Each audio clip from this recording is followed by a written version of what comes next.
Bowl. Had a back that's been ailing him, and I watched him in warm-ups yesterday and today, and all three of them, Gray and Jacobs, and Jacobs looked quicker, and he's a senior, and I'm going to start Jacobs. All right, so it'll be Don Jacobs, the senior, starting at quarterback for the Alabama Crimson Tide. Good luck to you, Coach. Thank you very much. Here comes the time.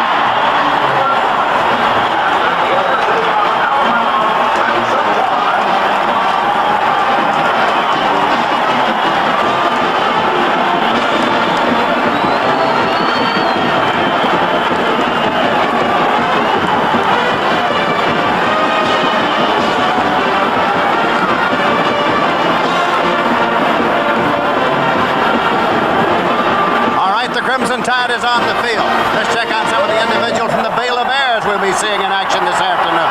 Dutch's quarterback, J. Jeffrey, who out of the veer formation is the man who handles the ball, and their great middle linebacker, Mike Singletary. Singletary is a two-time consensus All-American. He can do everything you want done by a middle linebacker, such as pull off the interception as he does here. Then when he gets the football, he can run it back. Mike Singletary, a great linebacker. Once again, let's go down to the sideline and Frank Lieber. And with me now is Grant Taft, the head coach of the Baylor Bears. Your team, you've said, is kind of the Rodney Dangerfield of college football. You don't get any respect. You got a chance to get some today, I think. Well, it's going to be a great day. We've got a fantastically beautiful afternoon to play on. Our players are ready to play, and I say let's go. Little revenge in your eyes, perhaps, from last year's 45-0? Well, I wouldn't call it revenge. I just think it's important for us to play well and have respect for these Alabama people. Coach, good luck to you. Thanks a lot. Grant Taft, head coach of the Baylor Bears, and here come the Bears.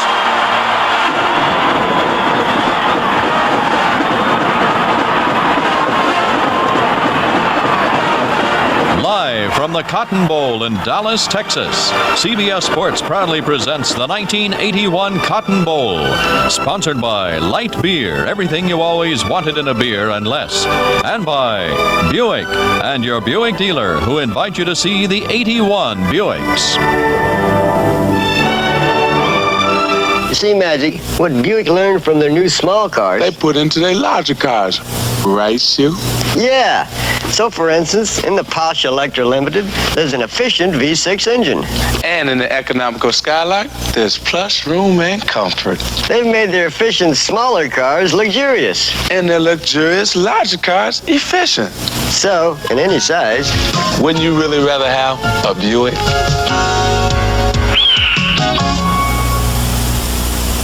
Get interest on checking with a Now account. Okay, Ed, good take.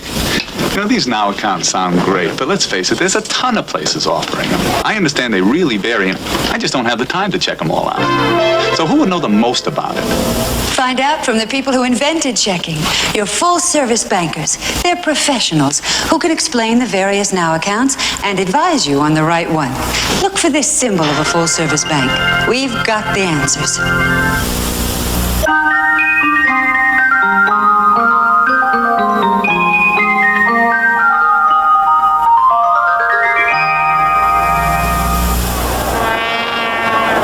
The captains are at midfield. The referee, Vance Carlson, assigned here from the Big 8, is the referee. Captain Ogilvie, this is referee Vance Carlson. Hi, man. Hi, Captain Ogilvie and Captain Scott. I'd like to have you meet the Baylor captains.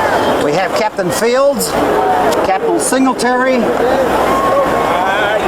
and Captain Didda. And we have honorary captain here, Kyle Woods. Gentlemen, this is Captain Ogilvie and Captain Scott.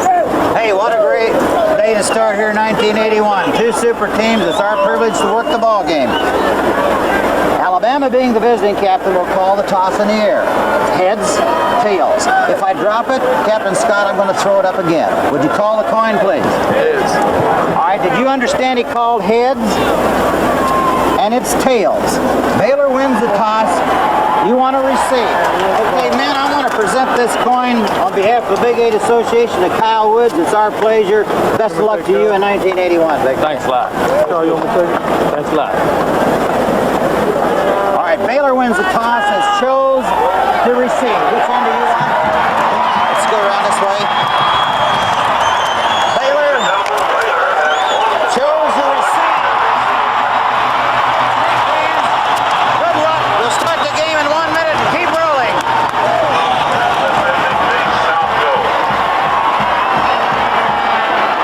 so the Baylor Bears have won the first victory of the day. They've won the toss. Roger Staubach, you know Kyle Wood.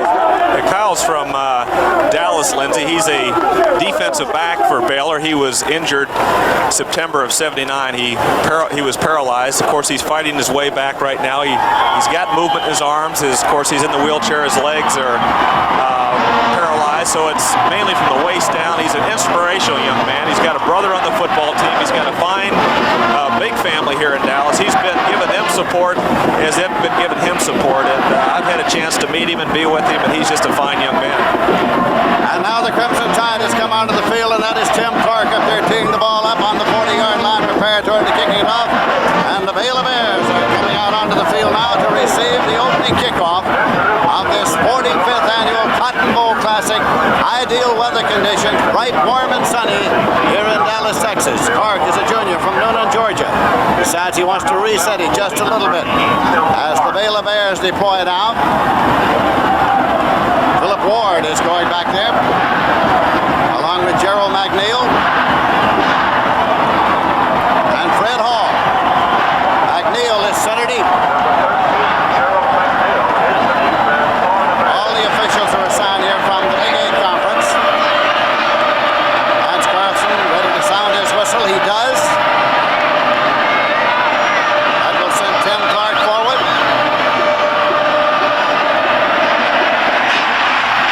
Puts it up. And it's taken at the 15-yard line by Philip Ward. And Ward is swarmed as he got back to the 30-yard line. So it's going to be first down and 10 yards to go. Randy Scott downfield to make the tackle. You know, Lindsay, Baylor is really worried about the Alabama blitzes and stunts, and here we have the starting lineup here. Of course, Dida, the fine left guard, is an All-American, and we got Fisher and Cockrell as the wide receivers. That's the offensive line, and here they are up there in that rear formation on the slot left. Jeffrey is rolling and looking. Goes on the run, and it is almost intercepted. Mike Clements made a move on the ball intended for Robert Holt. Radar Holt, the intended receiver on the first play from scrimmage, almost had it, Roger. I was going to mention that the Baylor was they're fearful of those stunts and blitzes by Alabama. They've been working on the rollout play, and Grant Taft said he'd probably lead off with it today, and sure enough, he wasn't kidding. But Clements almost spoiled the day for him. Clements got the word. Now they come out with wide receivers left and right. Jeffrey brings them up. Motion across from Radar Holt. Jeffrey with the pitch. Taken by Gentry. And Gentry goes out of bounds on the far side at the 39-yard line. Penalty marker on the play. We'll have to check that one out. Tommy Wilcox ran him out of bounds. He's the strong safety.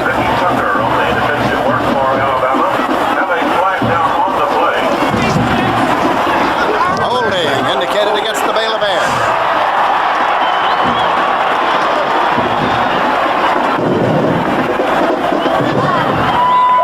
So a 9-yard gain has been nullified, and instead a holding penalty is being marked off. We have holding on Baylor. Second down. Ball is back there at the 17-yard line now. Second down and 25. Abercrombie's in the left set. Gentry's in the right set. Now the draw play to Abercrombie. And Abercrombie gets to the 20-yard line for only 3. It'll be third down and 22 yards to go. As Thomas Boyd came in to make the tackle, the All-American linebacker, he led in tackles this year for the Crimson Tide. He's from Huntsville, Alabama, and he's a junior. Had a great game against Notre Dame. Raymond Cockrell coming into the ball game now. He's a tight end. They're sending Radar Holt out to a wide left. Mike Fisher in a wide right. Fake to Abercrombie. Jeffrey going long. Fisher incomplete. Fisher had 22 receptions and 6 touchdowns during the regular season, and the punting unit's coming on. They had the play action fake that time, Lindsay. It's a little bit difficult to run a play action with such a long yardage situation, but they had the weak side play action. Fisher was trying to get into the seam, but those defensive backs didn't go for the play action. He had 2 people on him. Ron Stone's back Selector running. He averaged 38.6 and his longest was 61. Major Ogilvie. Steve, however, the ball is not going to carry that deeply, but it does take a Baylor bounce and gets inside the 40-yard line of Alabama. It'll be marked at the 38, 1st and 10 for the Crimson Tide.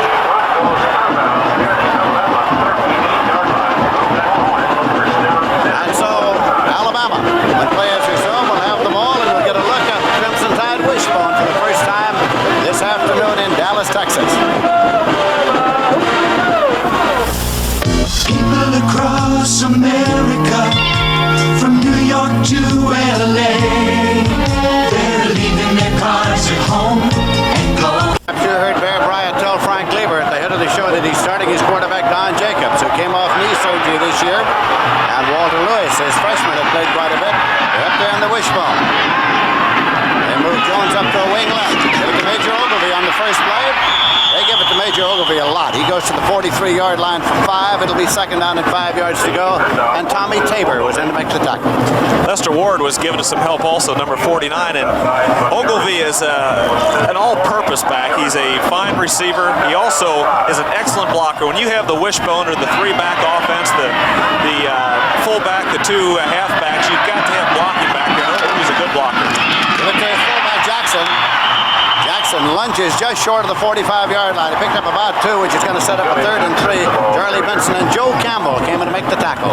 It's a bit unusual also, Lindsey. Billy Jackson's our leading rusher. He's got over 600 yards. He's averaging 5.4 yards. He's the middleman and the fullback. And he really mainly is a runner that tries to keep the defensive line honest in the middle, yet he's the leading rusher this year, which is unusual. Baylor's job going into this game was to try to stop Jackson up that middle. Tim Clark is in a wide right. The option play, and there's the pitch. Taken by Jones, and he is across the 50-yard line. It'll be marked at the 48-yard line. Van McElroy and Charles Benson on the stop. Here we see it. Now the fake is inside. This is the basic wishbone, the 3-back, the triple option, the fake to the fullback, the quarterback options off the end, pitches out to Jones, and he's around the corner. Pretty good defense, but he's still got quite a bit. Van McElroy finally, number 16, came over and made the tackle. But it was good enough for the first down. 1st and 10, Windross is back.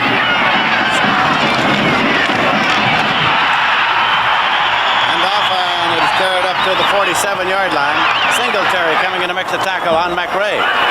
You know, this is strength against strength. Alabama is really a strong rushing team. They have thrown the ball 104 times the entire season.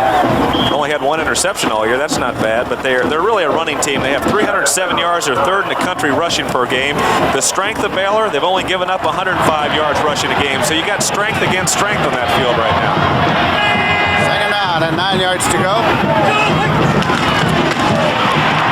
To the fullback, and Jackson is stacked up. Charles Benson right there, gain of a yard. It's going to be 3rd down and 8 yards to go. Well, you got that triangle in the middle, Lindsey. You got a 4-man rush by Baylor with the 3 linebackers. So the triangle in the middle of Tabor, Campbell, and Singletary have got to stop Jackson inside. Of course, they did their job that time.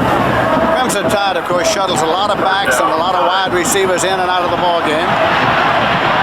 They've got Tim Clark back in there in a wide left right now. Wishbone. Man wide open. And it's gathered in down at the 27-yard line by Billy Jackson. The fullback Billy Jackson was wide open. Singletary made the tackle along with Van McElroy. Well, here's Jacobs. Jacobs has had a knee injury, an ankle injury. He's come back this year, but they say he's a step slow, but he does some nice nifty scrambling right here. He's looking downfield. Jackson is snuck through the line of scrimmage. He wasn't a primary receiver, but he gets open. Jacobs finds him, and it's a big game for the Crimson Tide. Joe Carter's in there at the left halfback position in the wishbone formation. Wide receiver to the right side. Jacobs waiting for the snap. And he gives it to Carter. Carter, 25, 20. Carter to the 15-yard line. And McElroy up from his free safety to make the tackle. That's going to be another first down. Yeah, Joe Carter's in there right now, number 46, but it's a counter. Here's the fake right here to Jackson. Then he comes, counters back. The left guard is pulling, Scott Allison, and he's got Carter coming through through a big hole. The counter play caught Baylor looking towards Jackson, and he came back across. Good blocking by Allison and Cowell, C-O-W-E-L-L. I guess that's the right pronunciation, but an excellent blocking by the guards, and Steve Mott, the center, did a good job. And we have a timeout just now, and play is resumed. Alabama will have the ball 1st and 10 at the Baylor 15-yard line. Oh, Mr. Goodwrench, can I get a tune-up? Sure. Crimson Tide of Alabama has the ball 1st and 10 at the 15. 21 years. You must have caught me in this game. Absolutely. Go back that far, Lindsey. Absolutely. Roger played in this game at the end of the 63 season, 1964 against Texas. They tried Jackson, and he stacked up. The fullback, Joe Campbell, who had a fine year for Baylor, was right there, but it's a gain at most of a yard.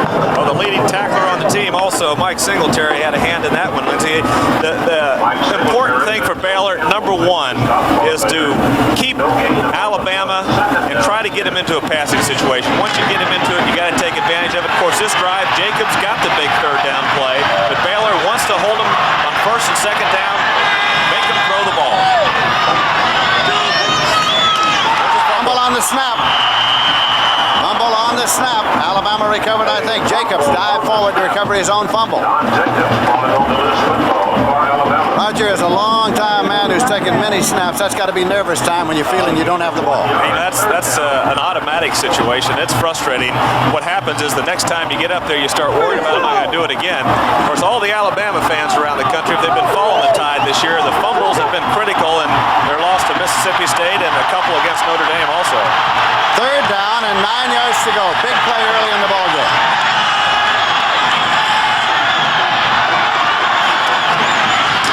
Jackson got it, the fullback, and he carried only to the 7. That'll bring up a 4th down. Tommy Tabor came in to make the tackle. So it'll be 4th down and 7 yards to go at the 12 as you look at Grant Tabb, senior coach in the Southwest Conference in point of service. This is his 9th year as head of the Baylor Bears. And there is Paul Bear Bryant, who's been a head coach for 37 years. This is the 22nd consecutive bowl game Alabama's played in. That's a record, and Bryant took him to all of them. We're going to have Peter Kim in now to attempt a field goal. This will be a 29-yarder. Peter Kim, born in Seoul, played at Honolulu at Hawaii, transferred, and the field goal is good. Peter Kim booted it through from 29, and the Crimson Tide of Alabama has gone out in front of Baylor here in the first quarter by a score of 3-0. 8 minutes, 55 seconds left to play in the first quarter. Well, Roger, the wishbone took it downfield, got him within range, and they're on the board. Well, the wishbone did their job, but again, you're into that 3rd and 9 situation, and you try Jackson up the middle. It's difficult to get those 9 yards. The Baylor coaches played that one a little bit close to the vest. They were in field goal range and didn't want to take the chance on the turnovers. And they really were playing for that field goal in that 3rd and 9 situation. Of course, Jackson could break a big one, but they played that one a bit close to the vest. And so the Crimson Tide kicks off again. Baylor Bears are deploying to receive it. Tim Clark will kick it off.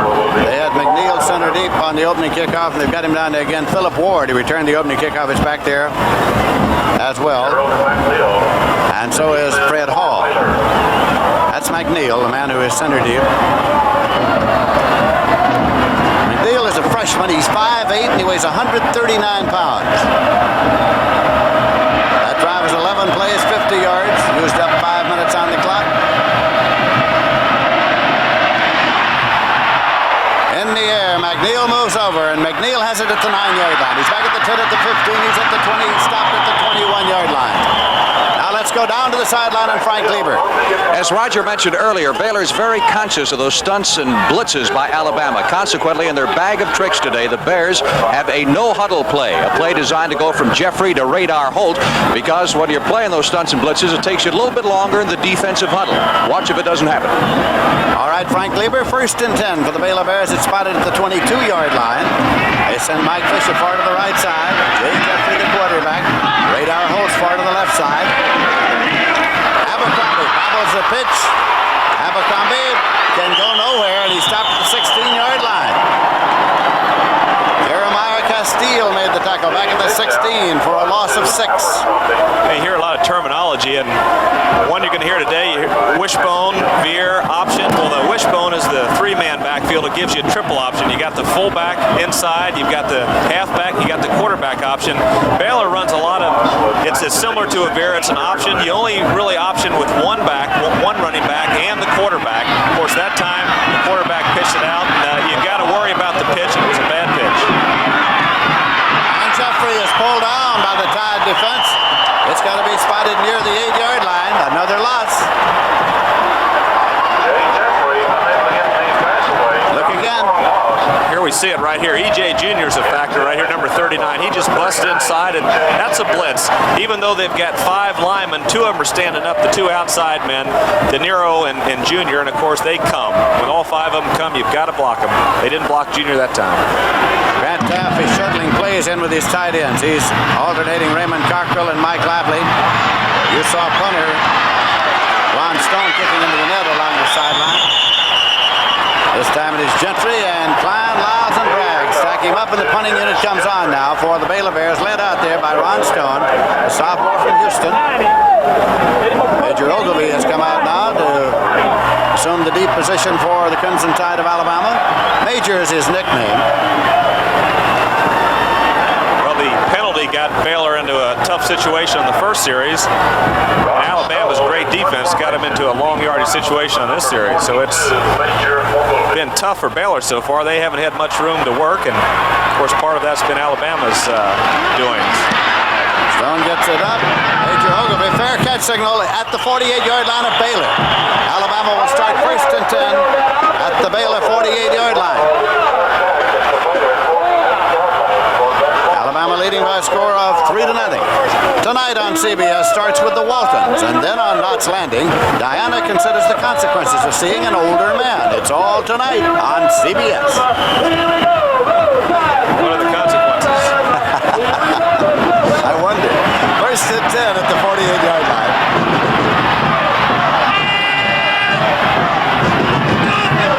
That's Ogilvie in motion. Pitches to Ogilvie. Ogilvie 45. Ogilvie to the 41-yard line. He picked up 7 yards on the play to make it 2nd and 3. Mike Singletary, defensive captain for Baylor, made the stop.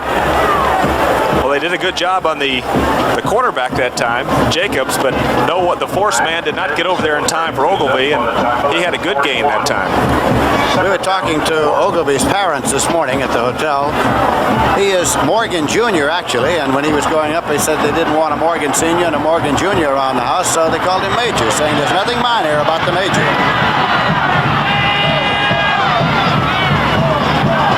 Jones in motion. Jackson, the fullback. Out of the wishbone stop at the 40. Charles Benson made the tackle, a gain of a yard. Billy Jackson, the ball carrier, to the 40-yard line. 3rd down and 2 yards to go. You know, when Baylor had their great year in 1974 and came here to the Cotton Bowl, during the season they played 8 wishbone teams in the Southwest Conference because it was a very popular offensive alignment. They have not faced a wishbone team since they played Alabama last season. 3rd down play coming now. Alabama's also doing some things differently. They're shifting. Jones is up in that slot position. He's been going in motion a few times, and now Major Ogilvie's in the slot position also. The ball's tipped. It is tipped. It's deflected. Benson was in there to tip it. It was intended for Penrose. The incompletion will bring up a 4th down.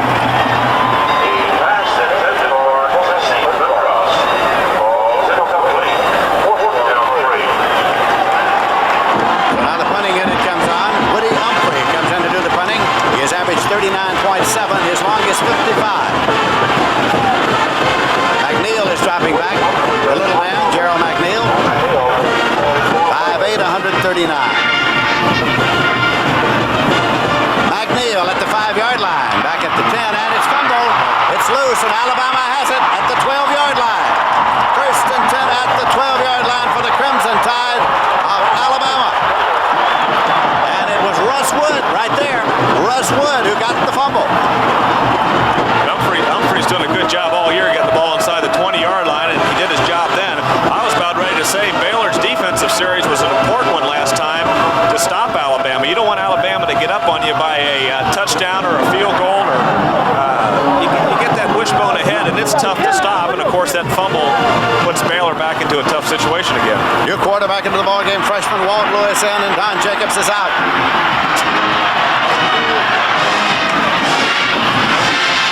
Lewis with the football. Stopped at the 10-yard line. A gain of 2 makes it 2nd and 8. Doak Field, defensive captain for the Baylor Bears, in to make the tackle. Lewis has not worked out in recent days. He's had a little back trouble. He was 10 of 18 in the air for a 55.5 completion percentage during the regular season. No touchdowns, no interceptions. Grant Taft.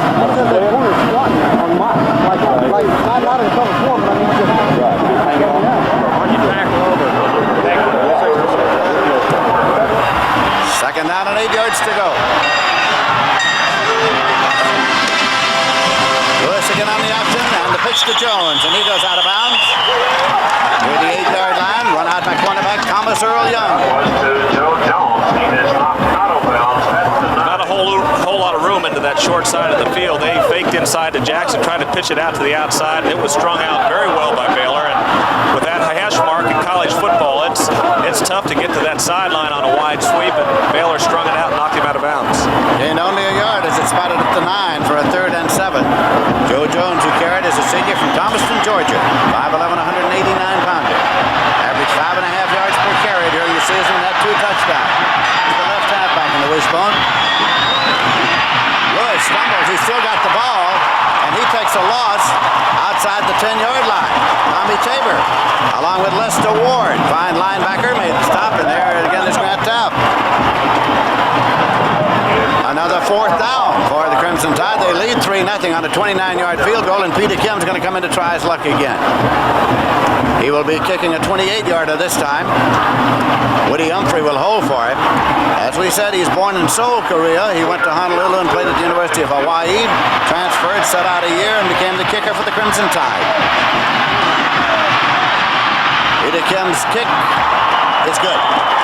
And so again, Alabama, stopped by the Baylor defense, has gone to the field goal. They've made it good on a 28-yarder, and they're out in front by a score of 6-0.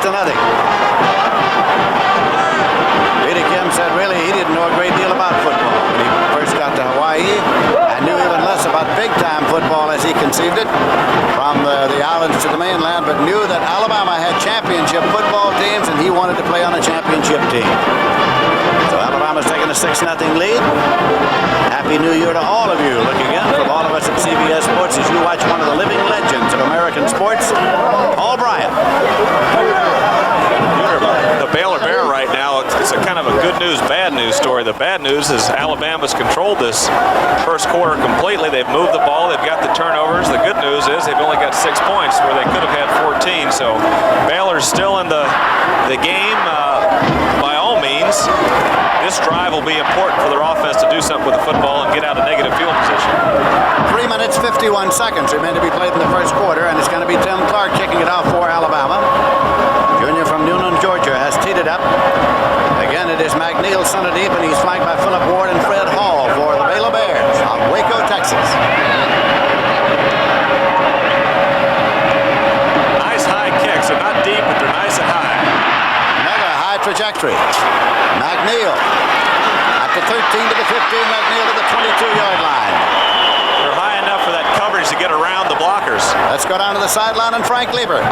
We're behind the Bama bench. We got word a little while ago that Peter Kim, the place kicker, hurt his foot on that first field goal try. They put ice on it. They say it's not too bad, and obviously he went back in and kicked the second field goal, so it shouldn't be bothering him too much. Lindsey? All right, Frank Lieber, it's 1st and 10 now for the Baylor Bears, who want to get that football moved. If they possibly can, they have it at their own 22. Quarterback Jay Jeffrey had a completion percentage of 44.4. He had 13 interceptions during the season. He's got the ball, and he's going long. Incomplete. No flags thrown. Oh, there's a flag. Yes, there is one. There it is. There it is, yes. We can see this again. It's a rollout to the left. Jeffrey's looking out to his left into the flat, but he's going deep. He turns and fires, and of course, number 91, Warren Lyles, gets in his face. The ball's thrown short, but Fisher's knocked around a little bit. The referee calls pass interference. Fisher and Clements had been in contact at the 28-yard line where the flag is dropped. First down. Lance Carlson says it's a first down just outside the 28-yard line. It's 50 big yards right there. This Pittakim along the sideline. Place kicker for Alabama. Abercrombie's in the left set. Great running back. Had a great year. Jeffrey decides he'll keep it. And he gets it to the 25-yard line for 3 yards on the play. It'll be 2nd down and 7. Thomas Boyd, the leading tackler, big number 90 for Alabama's, made that play, and he's been all over the field. Good speed, good quickness.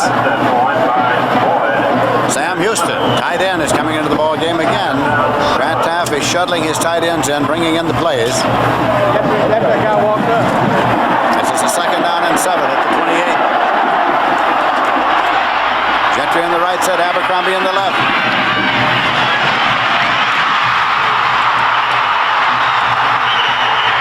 Radar Holt had it just for a moment, but they say incomplete. Castile was there for Alabama, but the ruling is he didn't have it long enough. It is simply an incompletion.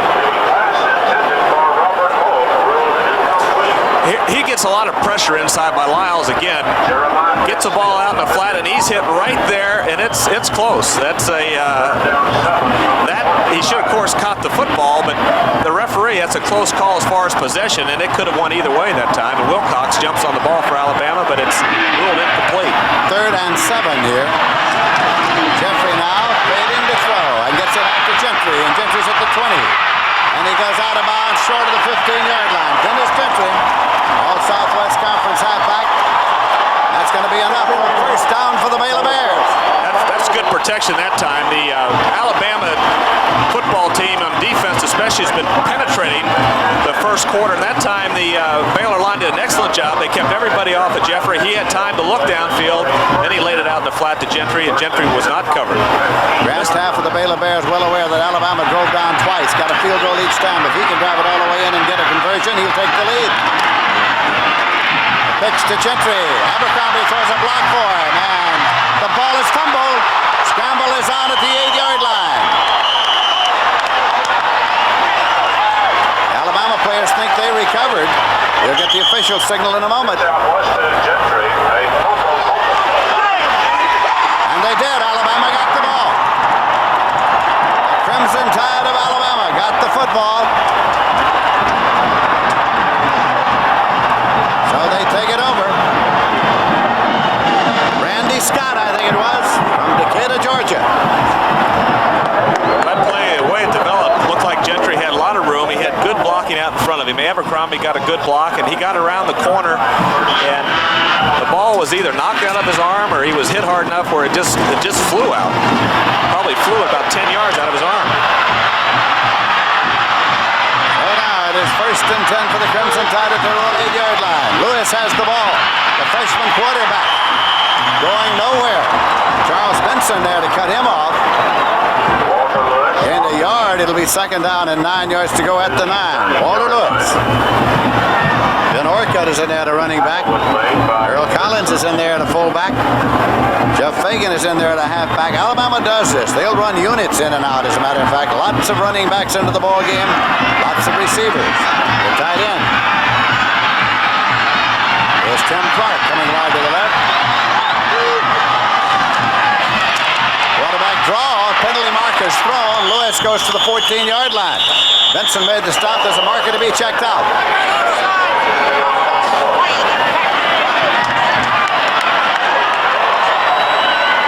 Dance cards from the referee. Offsides against Alabama.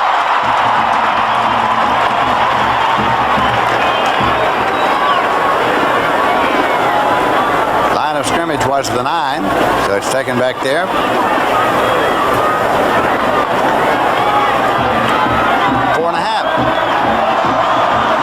Still 2nd down. We have offside. Alabama. 2nd down. A 5-yard walk-off ball outside. Ball now resting 2nd down. And about 14 to go with the ball at the 4.5-yard line. 1 minute, 49 seconds left in the first quarter. Lewis from the end zone. And a safety a 2-pointer. Lewis is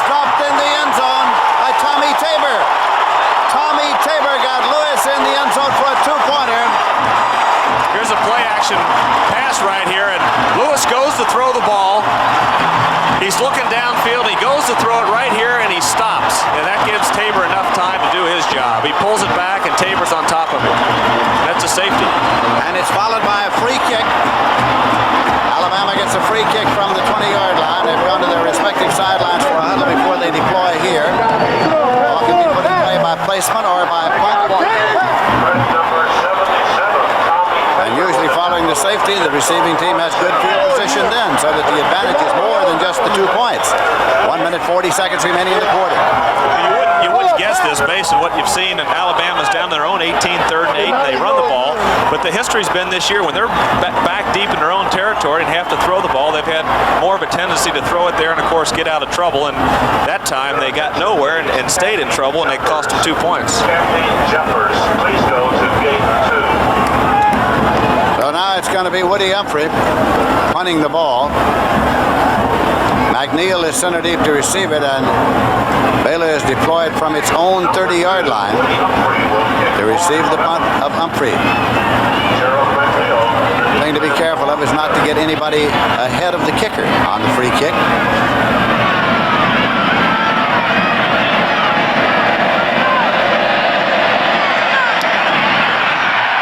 On a high spiraling kick, McNeil at the 34-yard line, 35, 40, 50. 45, McNeil to the 40, and hauled down from behind by Clements. Mike Clements made the saving tackle as McNeil, the little man, 139-pounder, returned it to the 37-yard line. Sam Houston with a key block on the return. So now can the Baylor Bears drive it down there again? Drove it down, fumbled, got the 2 points on the safety. Jeffrey brings them up. Abercrombie on the left side, Gentry on the right. Radar Holton motion across. There's that penetration again, Lindsey, and it's going to cost him. Intercepted at the 18-yard line by Castile. Castile going out of bounds at the 16-yard line, at the 24-yard line. Well, Jeffrey was going for Fisher deep down the sideline, but he's not having any time inside. That pressure, that penetration inside, the stunts, and the blitz by an inside linebacker that time also caused a lot of trouble. Lyles was a factor, and Braggs and Klein. Randy Scott was in there. They had that left side of the Alabama defense pretty much in the face of Jeffrey that time. So now it's 1st and 10 for the Tide. They have the ball at the 24, and Don Jacobs is back into the ball game at the quarterback. Lewis is out, and Jacobs, who started the game, is back in. Jones, I beg your pardon. It is Patrick. And Patrick from the left side gets it up there across the 35-yard line.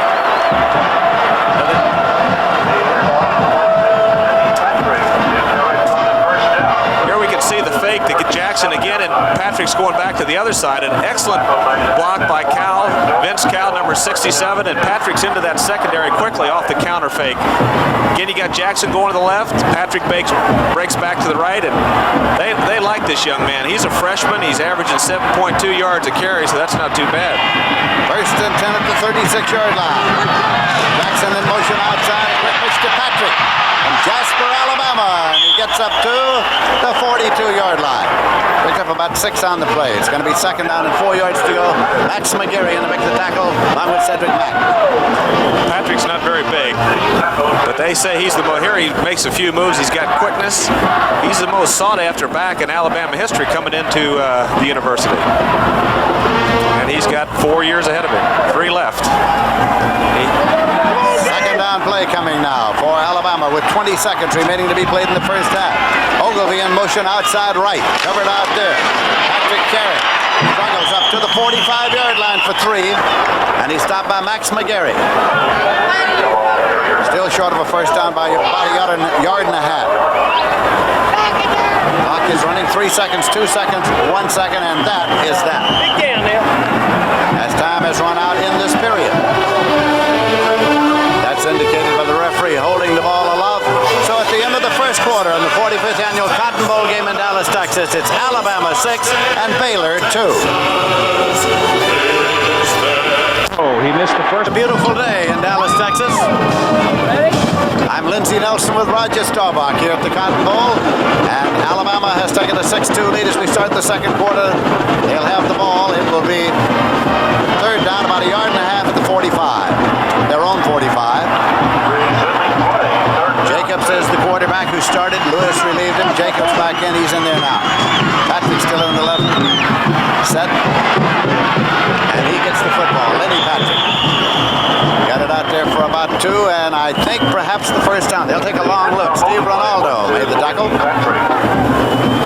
They'll take a long look at this one. Might be a first down by inches. Of course, there's also the possibility it might not be. Let's go down to Frank Lieber. One of the more amazing athletes in either of these sides, number 59, Steve Ronaldo, the Baylor linebacker. He was born deaf. He is an outstanding student. He has learned this game and learned it well. He's the 4th leading tackler in the ball club, gets his defensive huddles, signals by hand. First down by inches, says the referee. And so with the ball at the 47-yard line. The Tide keeps the drive alive. Operating from their own 47-yard line. Bear Bryant this year has used the Shakewell system. He has run ball players in and out consistently, sometimes by unit, sometimes individually, but he's had a lot of ball players in action throughout the course of the season. They lost only 2, 7-0 to Notre Dame, 6-3 to Mississippi State.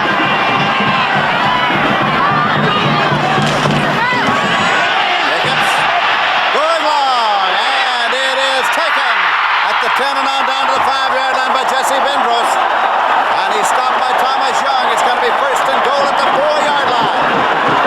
They've only thrown 104 times this year, but they've averaged over 16 yards a pass, and that average is even better today. They've hit a few, and 2 of them have been big. The first one set up a touchdown. Here we see again, it's off the wishbone, the fake inside, and he goes deep, and Bendros is right there. Intercepted pass all season long, did Alabama. They played the control game out of the wishbone. Don Jacobs did a good job there. Joe Campbell had a good penetration that time, was in front of him. Jacobs got a lot on that ball and put it right on the money. Ogilvie, Jackson, and Patrick in the backfield. Here's the pitch to Ogilvie, heading for the corner. The Major did not make it in. He stopped at the 1-yard line by Van McElroy. All Southwest Conference free safety or the Baylor Bears. Well, he made an excellent tackle. That was open field, and Ogilvie is a big play guy. He smells the goal line, so you had 2 excellent athletes meeting each other that time, and McElroy won that battle. Greg Gibson comes into the ball game at middle linebacker now for the Baylor Bears. Vic Vines comes out. Defense. All right. Ogilvie. Touchdown. Up and over for the Major. His 9th touchdown of this season.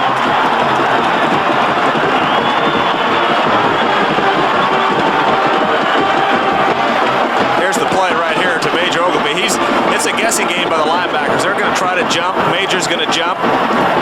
And of course, he gets over everybody that time and probably promoted him to lieutenant colonel after that one. He's made a lot of plays for Alabama and a lot of touchdowns. And there's another one. Peter Kim is in to attempt the conversion. Humphrey is holding for him. Kim was 35 of 37 during the regular season.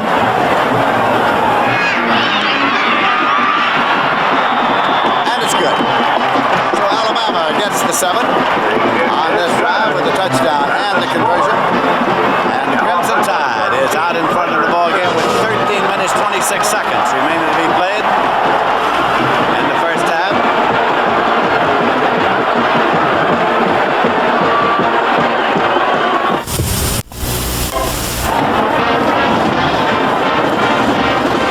Now the Crimson Tide will kick it off, and it'll be Tim Clark to do the kicking. That is McNeil, or rather, yes, McNeil, who's dropped back center deep. He is flanked by Philip Ward and Fred Hall. Alabama today wears names on their jerseys. The first time in the history of Crimson Tide football that they ever put the names on the back of the Alabama jerseys.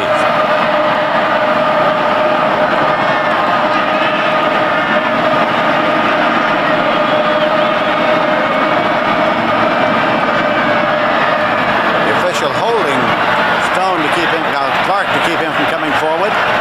Not quite ready. Now the referee sounds the whistle, and that turns him loose. Clark is ready to get it underway.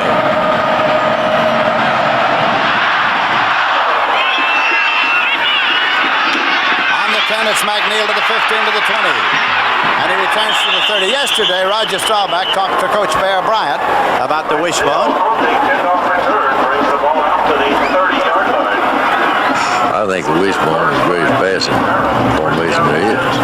Now you go out there and you have to call a dozen different things, and you're trying to get a one-on-one all the time. We can get a one-on-one. If we can run the wishbone, we can put them in a one-on-one. We know where they're going to be. And if we have one to get open, one to throw the football, well then we're going to score passing. Jeffrey running the option, keeps the ball, goes out of bounds in advance to the 31, and Gary De Niro came in to make the tackle. And Roger, Baylor's been using a tackle over that's something a little new for them this afternoon.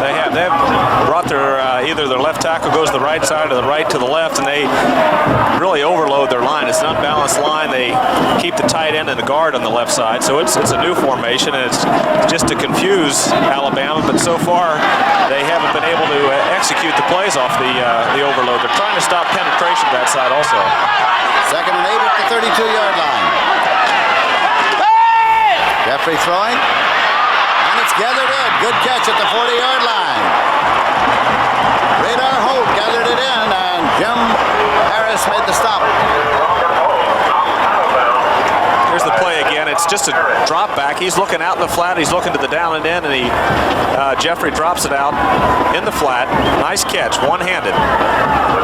These Alabama guys, Robert Holt really got hit. He got clobbered by Jim Bob Harris. Jim Bob plays behind Ricky Tucker, but he's been all SEC a couple of years, and these guys really hit.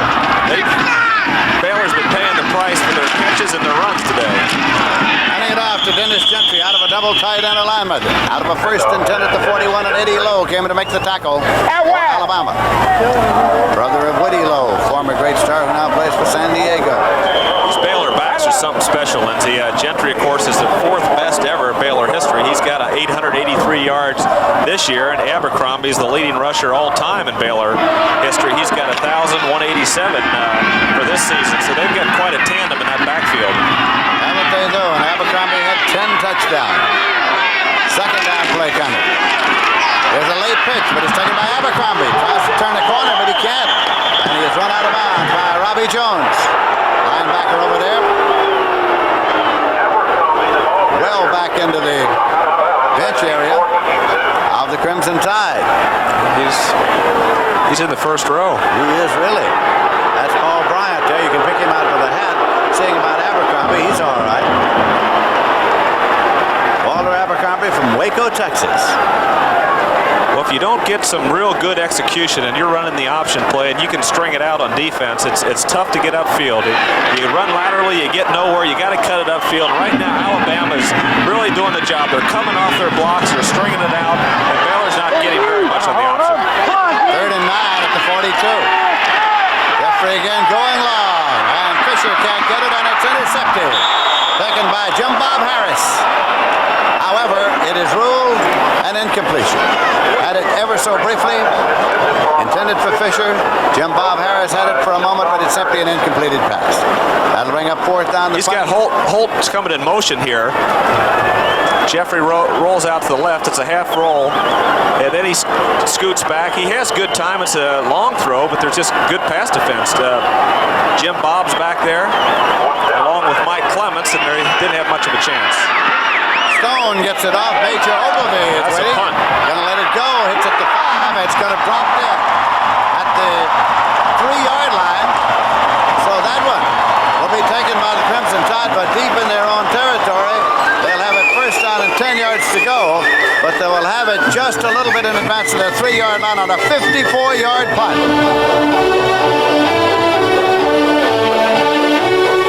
Saturday on to bring you the best in CBS Sports. When I travel by train, but you... Please drive carefully this holiday season.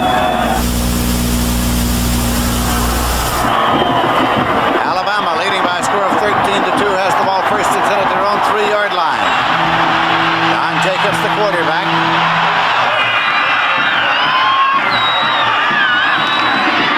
Gives it to Ogilvy. Ogilvy gets out to the 8 before Mike Singletary brings him down again at 5, makes it 2nd down and 5 yards to go. There's Crazy Ray right there. Crazy spends a lot of time out at Texas Stadium with the Cowboys, and he's here today whooping it up for Baylor. We gonna beat you guys! He's not really crazy, but they call him Crazy Ray. He acts a little crazy. And that's why they call him Crazy Ray. Patrick Scarry is at the 11-yard line with 3, which will make it 3rd down and 2. Singletary again on the tackle. Singletary had a great year. Made All-American again, consensus All-American. And he's done that twice. He's from Houston, Texas, a senior. Some of the other members of the team aren't particularly fond of the fact that the media sometimes refer to Singletary as the one linebacker defense of the Baylor Bears. They got an excellent 3 men back there. They've got Singletary, Field, and Lester Ward. Patrick on the wide left. They drop into deep punt formation here. And they're going to pass on the punt formation. Walt Lewis. Major Ogilvie out there along the sideline. Well, no one told Van McElroy about that play, because when he saw Lewis shift into the punt formation, here he is. He's looking for a receiver. McElroy took off for about the 40-yard line. Of course, that was the object, to trick him a little bit, get that secondary loose, get him back there, and try to hit a quick pass on 3rd down. We had a penalty. Delay of game against Alabama, and the 5-yard penalty is marked off, putting him back at the 6-yard line. They have delay of game. Alabama could not hear the whistle. That's why the play was run. 3rd down. Got the explanation from referee Vance Carlson. Alabama could not hear the whistle, which stops play. Not being able to hear it, they went ahead and ran the play. That makes it 3rd down. And about 8 yards to go. Patrick again. Freshman halfback is simply out to the 8-yard line for not much. That'll bring the punting unit on. Joe Campbell on the stop. Here's a playoff tackle right here, and he's into the hole, number 25, Lenny Patrick, and he's stopped by a lot of Baylor Bears that time. Joe Campbell, number 78, Charles Benson, 48, Doak Field, 46, and Singletary over there. That's kind of the strong side of that Baylor defense. Woody Humphrey, the left footer, booms it out. It hits around the 45, rolls to the 50. There will be no run back. And it is at the 46-yard line. It's not only the strong side, it's the critical side. Charles Benson was a linebacker. They switched him over that left defensive end. He's been all conference, made 16 sacks. So that Baylor defensive line's done an excellent job, and they've replaced 2 professional players from last year. Tomorrow, it's great bowl action when the Miami Hurricanes clash with Virginia Tech in the Peach Bowl from Atlanta. It's great college football action tomorrow, 3 p.m. Eastern on CBS Sports. This is Lindsey Nelson with Roger Staubach at the Cotton Bowl, where Baylor has the ball now. 1st down, 10 yards to go. They have it at their own 46-yard line. Jay Jeffrey, the quarterback. Short drop, long throw. Fisher trying, incomplete at the 25-yard line. Fisher made a leaping try. Let's go down to Frank Lieber. Bit of NCAA trivia from the Bama bench. Major Ogilvie scoring that last Alabama touchdown becomes the first player in NCAA history to score a touchdown in 4 consecutive bowl games. Quite an accomplishment. And the Baylor Bears have it 2nd and 10 at the 46-yard line.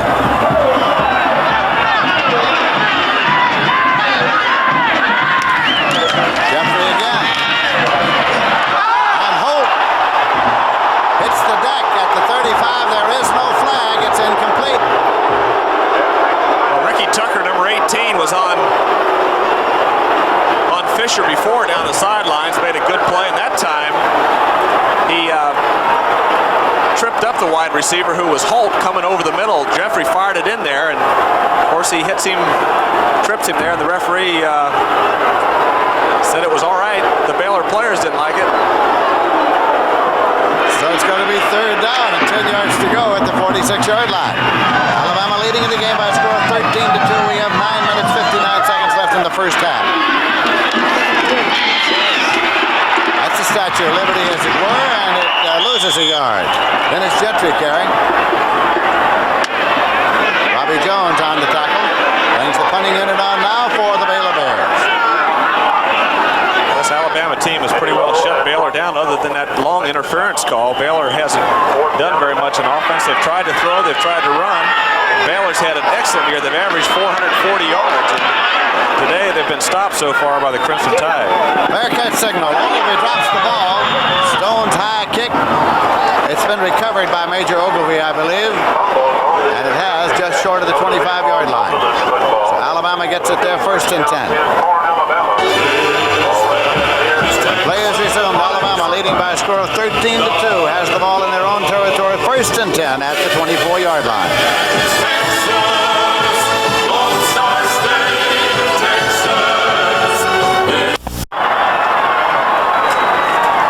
Here's the previous play, the Statue of Liberty. The quarterback's back. He drops it off here to Gentry, but look at Junior, number 39, penetrating. Lyles is coming in also. Junior gets an excellent block by Abercrombie on Junior, but still Gentry is just brought down by half the Alabama team, especially Robbie Jones. He just didn't go for the pass fake at all. So they had to punt it away, and Alabama has it 1st and 10 at the 24-yard line.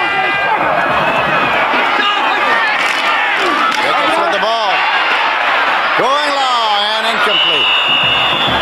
As he was trying to get it downfield. He's starting to figure that out. Bart Crouch.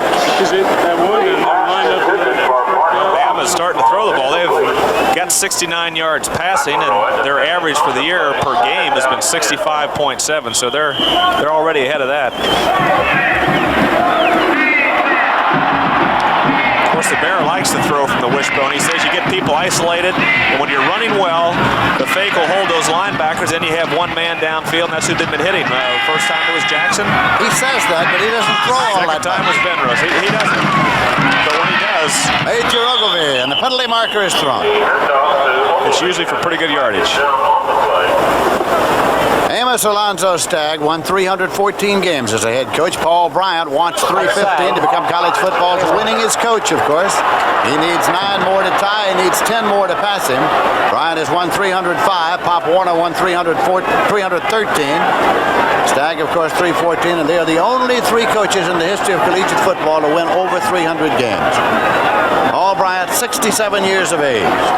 They asked Bear the other day if he was worried about Stagg or Warner as far as breaking that record. He said, no. He said, I'm worried about Grafton Hocutt. Baylor, second down. down. Who is Grafton Hocutt? Well, he's the Undertaker there, back there in Tuscaloosa. Offsides makes it 2nd and 5 with the ball moved out just short of the 30-yard line for the Crimson Tide of Alabama.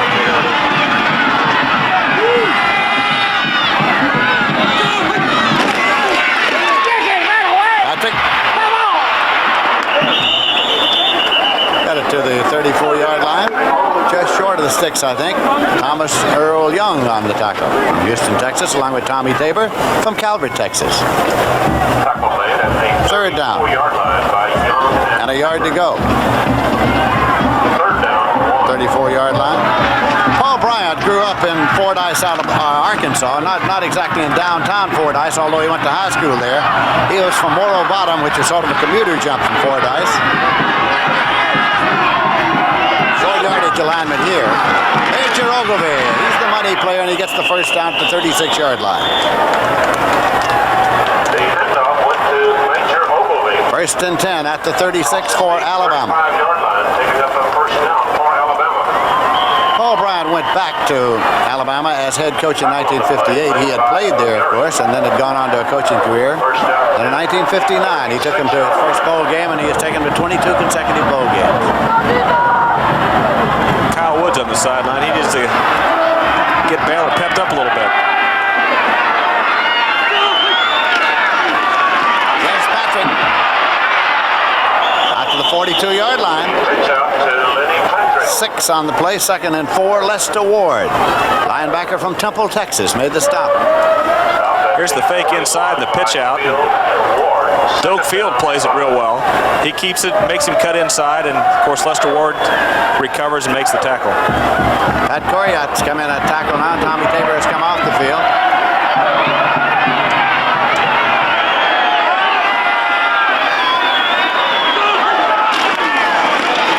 That's a counter play to Major Ogilvie, and Ogilvie gets the 43-yard line. That was a counter back to the other side, Lindsey, and this time Lester Ward stayed home. He didn't go for the fake inside to Billy Jackson, and he had Ogilvie spotted and brought him down. I want to mention that Bob Kayavec is playing offensive right tackle for Alabama, and I want to mention that because I promised his mother and dad last night that I would do my dead level best to pronounce it correctly. They said it hadn't been pronounced correctly too many times. Bob Kayavec is the right tackle for Alabama. Here's a 3rd and 3. Ogilvie, and he's got the 1st and 10 and yards to spare. Major Ogilvie to the 44-yard line. Van McElroy on the stop. Major's moving. He likes bowl games. He was MVP in the Sugar Bowl last year. He's moving today. His stats weren't overly impressive this year. He had 439 yards, but he still averaged 5.7 yards a carry. So he's a big play guy, and he's a team guy. He likes to block for the other guys, and he also runs the football when he has to. One of the most popular players on the team. He's the offensive captain. Patrick to the 40-yard line.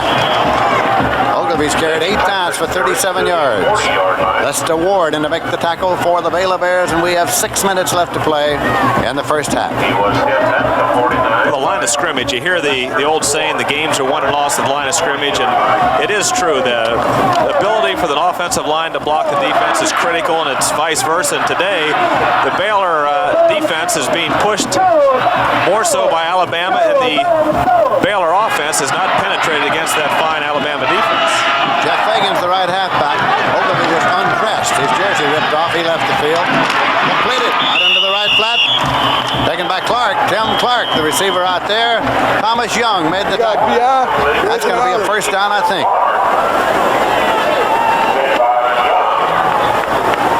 It is a 1st and 10 at the 34-yard line.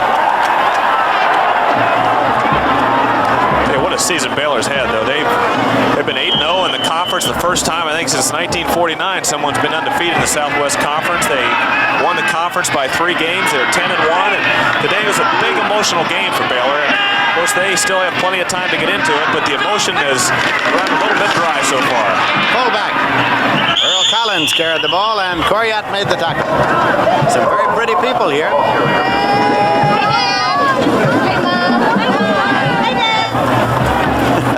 Got the Lennon sisters? Might have been, for all I know. It'll be 2nd down and 9 yards to go. The ball at the 32-yard line.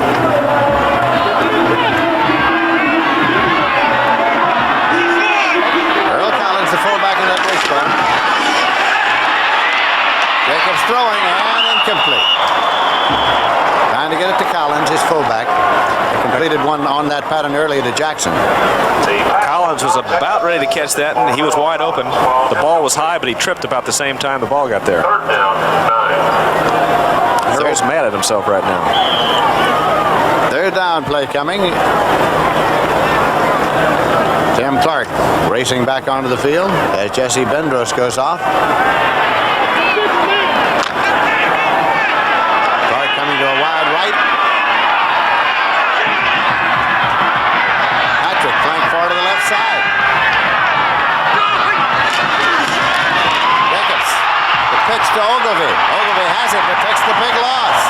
Well, He is pulled down. There's that penetration that Baylor needs, and Doak Field broke through and made a great play here. There's the pitch. Max McGarry was a factor in it, number 99 also, but here's the fake and the pitch, but the penetration does the job right there. And that's Big Max. Humphrey is in to do the punting. McNeil is dropped back deep. McNeil lets it go. It hits on the 6. Takes an Alabama bounce, and it is at the 12-yard line. So now it'll be taken 1st and 10 at the 12-yard line.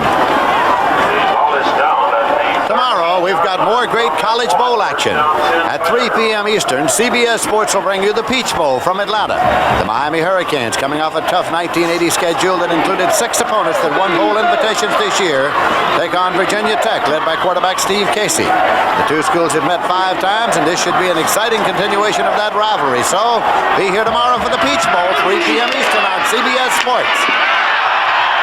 Hand it off to Gentry. Warren Lyles in to make the tackle. Just about the line of scrimmage. Maybe a yard. Second down play coming now. Buzzy Nelson, number 58, the Baylor center's had his hands full with the nose guard. Warren Lyles, number 91. Second down play coming for the Baylor Bears. Gentry. Got it out there at the 22-yard line. E.J. Jr. from Nashville, the All-American defender, made the stop. It's going to be a yard short of a first down. 3rd and 1. It's going to be tough to contain these Baylor backs. That Gentry's got the quickness. He didn't have much room there, but he's got quick feet. He's got the quick moves. He saw daylight, and he probably got 4 or 5 yards out of nothing that time.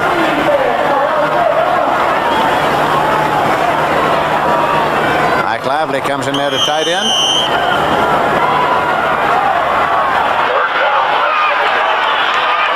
Up into the power I formation.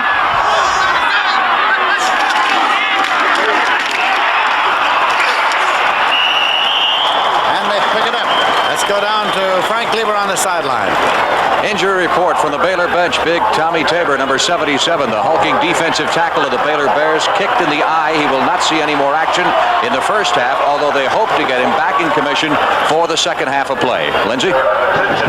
Alfred Anderson carried on the last play. He is the designated scorer, which means they like him on all short yardage situations, especially down on the goal line. He got the 1st and 10 at the 24-yard line for the Baylor Bears.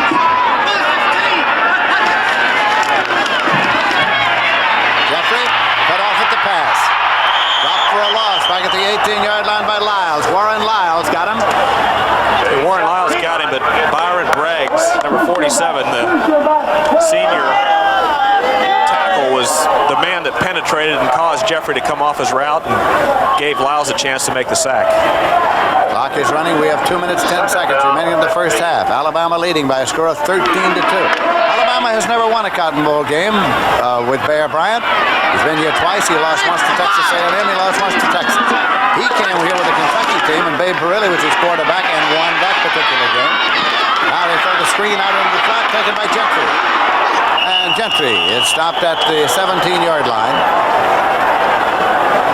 So that overall, they take a loss of a couple of yards on the completion out in the left flat. Well, Jeffrey rolled out to the right that time, and Thomas Boyd, number 90, read the screen all the way. He was looking over there at Gentry and went over and really caused the play not to go anywhere. A word play by Thomas Boyd, the linebacker. Going to make it 3rd down and about 17 yards to go on the 17-yard line. Jeffrey. In the right flat, Gentry at the 20, up to the 24-yard line. It'll still be 10 yards to go with the first down. Mike Clements and Thomas Boyd made the Alabama tackle. Timeout. Timeout by Alabama with 1:19 left on the clock remaining to be played in the first half. That is Gentry, who took the last pass out there and advanced the ball, but it's going to be 4th and 10 when play is resumed here. With the ball at the 24-yard line. Roger Staubach, tell me, what do you remember about your playing performance here in the 1964 Cotton Bowl game? Oh, we lost a real squeaker, 28-6. We came down here. We had lost one game, my first visit ever to Dallas, to SMU on a Friday night, and we were 9-1, number 2 team in the country. Texas was number 1, and we felt we could prove that we were number 1. We came down here screaming we're number 1, and of course they felt they were number 1. We proved it to them. They were number 1 all the way. I haven't heard the end of it. I've talked to over 150,000 people that are personally at that game.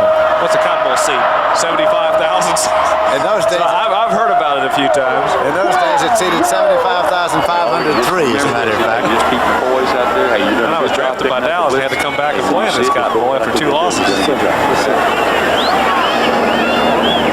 I was at Pensacola. Pensacola, and I stationed there for 2 years in the service in Bear Bryant country, and had a chance to speak all over Alabama. Just a great place. Leroy Jordan, my roommate, was from XL, so I know all about the Bear and the Alabama fans, and had a chance to spend 2 years in their neighborhood. All right, Rhinestones back to do the punting. Major Ogilvie calls for the fair catch, and he makes it at the 48-yard line. So Alabama has the ball first and 10. They have it at their own 48. Ron Stowe with the punt. I wanted to tell you, there's some football fans down that area. I know that. I'm well aware of that fact. There are indeed. There was a letdown this year. Alabama's had a great season, but that letdown when they're number 1 7-8 weeks in a row, and tough loss to Mississippi State and Notre Dame, and now they're bringing that momentum back up again today. Stowe's punt was for 28 yards. There's Jacobs with the pass play. Then goes incomplete. And covering is Vic Vines back there on the corner. So it's going to be second down and 10 yards to go with the ball at the 48-yard line.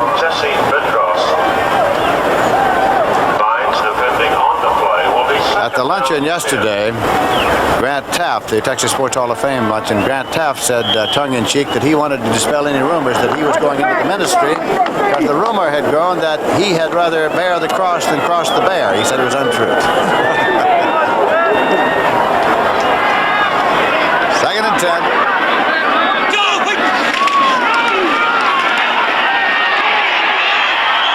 Jacobs dropped back there at the 43 by Tommy Tabor from Calvert, Texas. Grant Taft has done a fantastic job at Baylor. He's brought the Cotton Bowl for the second time, and he's a smart coach. He's got a good staff, and it'll be interesting to see what they do at halftime. They've got to stop Alabama's penetration because their passing game has been affected by it. They have not run very well. They were 40 yards short of an all-time Southwest Conference SWC conference record this year. So today, Alabama's pretty well shut down their offense, and it's got to do something at halftime. That's a quick pitch, and the ball is dribbled, and it is picked up. Jeff Fagan carrying the ball, and Mack was there to make the stop. Now we're going to get some information from our official. Baylor. Baylor takes a timeout. That's the information we get. 17 seconds left on the clock. The ball is at the 39-yard line. But it's going to be 4th down and 18 yards to go for Alabama.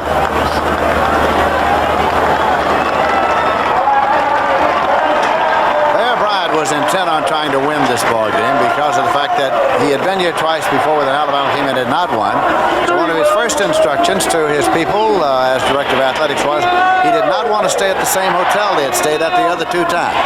Not that he's superstitious, he just didn't want to stay at the same hotel, that's all. Sports people are the most superstitious people in the world. I think you're right. We used to have chaplains speak at our devotionals. If we lost the game, the guys didn't want to have the same chaplain back against them. We're the same sport guy. I've never seen anything like it. That's it. Of course, I'm not superstitious. Of course not. Woody Humphries in there in the punt formation, but we're waiting for an official to rejoin the group.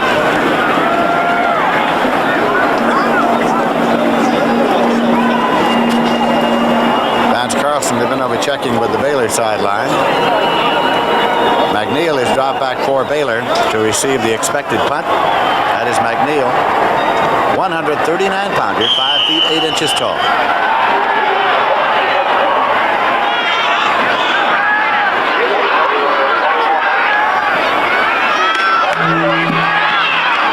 He gets it off under a heavy rush. They rushed the punter a little bit too hard that time. Ball goes out of bounds at the 17-yard line. Punter is down, and there's a marker thrown. That is Humphrey down. The marker right there beside him. He did get hit. There was no question about that one. Of course, he's looking around. I hope he's all right. As the training staff attends to him, he gets onto his feet now. Recovered pretty fast. They have roughing the kicker, Baylor. That's first down. First and 10 for Alabama at the Baylor 46-yard line, and 10 seconds remain on the clock, which will start again on the snap. Of course, that's the play. Come after that punter. There's 17 seconds to go, and this interference shouldn't hurt him, but they now have 10 seconds, so you got to go after him, hope you can block the punt, get something before the half. Alabama brings Walt Lewis in at quarterback, the freshman who was in earlier in the ball game. Jacobs started. Lewis, quarterback draw. 40. Gets it out to the 36-yard line. 3 seconds on the clock, which he stopped immediately. McGarry on the tackle. 36-yard line. If Kim can boot this one, it'd be about 52 yards, 53 yards. They're going to give him a shot. Timeout has been called by Alabama. So Alabama call time to get Peter Kim into the ball game. His longest has been 49 yards. The Cotton Bowl record is 50. At Hawaii, he had a 52-yarder, his longest. They're measuring now for first down yardage. And it is a 1st and 10. Of small consequence, really, at this point. 3 seconds remaining to be played in the first half. Alabama's leading 13-2. So this would be an honest kick because there's no wind, really. It's any factor right now, so he's got to boom it on his own.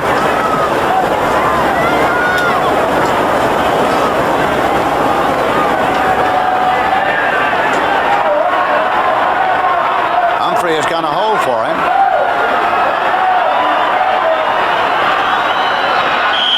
And this will be a 53-yard attempt.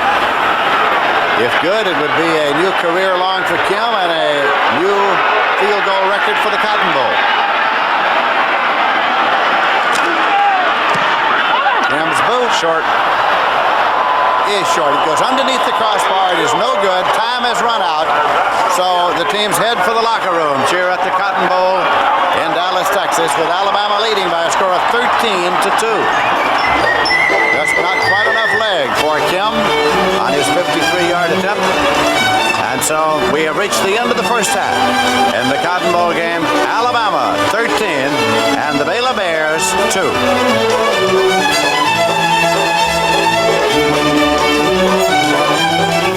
Here at the 45th Annual Cotton Bowl Classic with Alabama leading Baylor by a score of 13-2. Pageantry, of course, is always a highlight of any Cotton Bowl halftime. And today, no exception, as our show features the University of Alabama Marching Band, the Baylor Band, and the world-famous Kilgore Rangerettes, and then an outstanding finale. First off, the Alabama Marching Band behind us right now. They call them the Here's the Golden Wave. From Baylor University.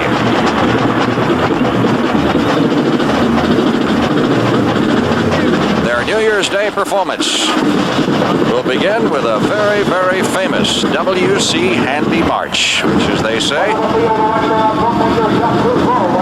needs no introduction whatsoever. Saluting the Southwest Conference champion fighting Baylor Bears.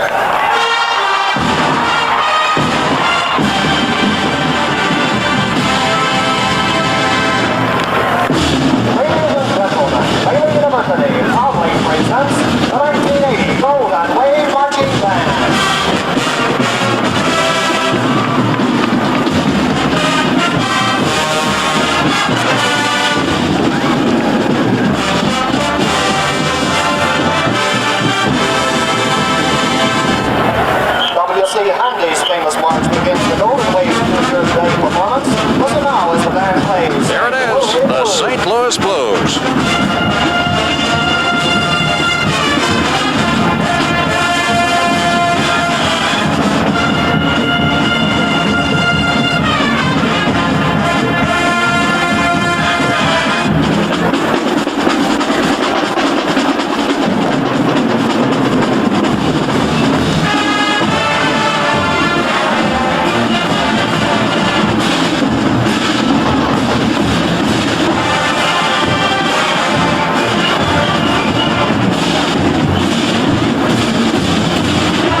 Sonny Mancini's classic melody, Moon River, as performed by the Baylor University 1980 Golden Wave Band.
Toward one side of the field and out toward the near side by the Golden Wave Band as we prepare for the finale of the 45th Annual Cotton Bowl Classic Halftime Pageant.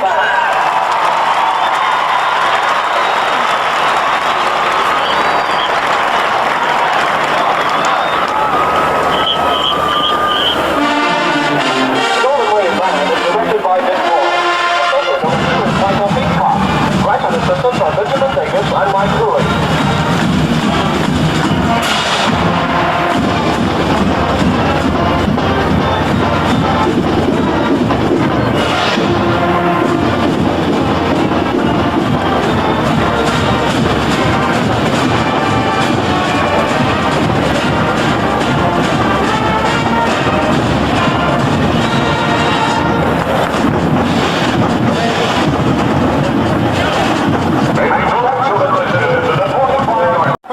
Let's take a look at some of the highlights of first half play with Baylor in possession, 1st and 10. Quarterback Jeffrey takes the snap, drops back and looks for Fisher downfield.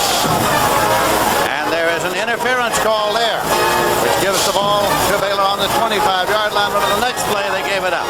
Now here comes the safety. Lewis back into the end zone, and Tabor gets to him for the safety. Jacobs again, dropping back, looking long. Edris downfield to make the catch. And then Ogilvy up and over for the Alabama touchdown. Captains have been to the center of the field. Options have been exercised, and we're set to go with the second half. It'll be Baylor kicking off, Alabama receiving.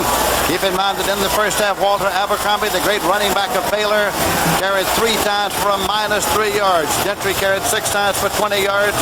It is going to be Tim Strong kicking it off. Castile is underneath to receive it for the Alabama Crimson Tide. Alabama leading 13-2. This is Lindsey Nelson with Roger Staubach and Frank Lieber here at the Cotton Bowl. Castile is waiting. At the 3-yard line he has it. He's up to the 5, to the 10, to the 15. Castile stops at the 19 and maybe the 20-yard line. Gandy downfield to make the tackle. Here are the stats for the first half.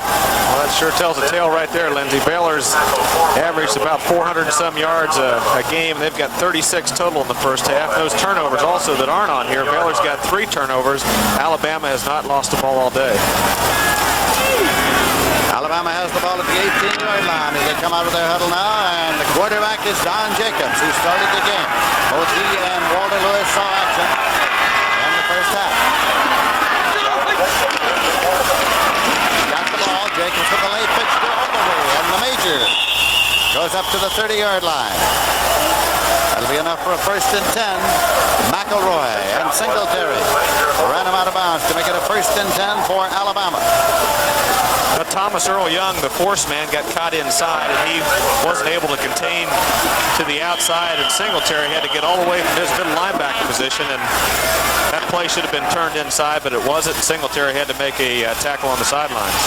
Tim Clark, wide to the right side.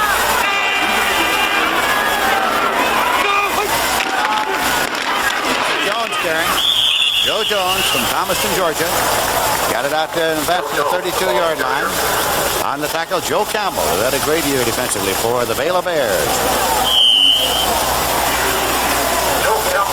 Well, hopefully Baylor was able to figure out something at halftime because their offense has been strong all year. Of course, they're going against one of the great defenses in the country, Alabama. They just weren't able to move the football. They need to do something this second half to get back in the football game. Second down and 7 yards to go. To the fullback Jackson, and Philly Jackson, who averaged almost 5.5 yards per carry during the season, moves it up to the 38-yard line before Doak Field, the defensive captain and linebacker for Baylor, makes the stop. It'll be 3rd down, about 2.5 yards to go. Each of these teams participating today will receive approximately $1,800,000 to be split up, of course, with conference members according to their current rules and regulations. Wishbone, Alabama. That's Jones carrying. Gets it out there to the 43-yard line before McElroy makes the stop. That's going to be a 1st and 10. Of course, Alabama's really mixed a lot of plays in there today. They've given us some new looks that the Alabama people haven't seen all season, the fans, and as far as the opposing coaches, they're also pitching out and running some plays that aren't just wishbone-oriented today. Wide receiver to the left side, Wishbone in the backfield.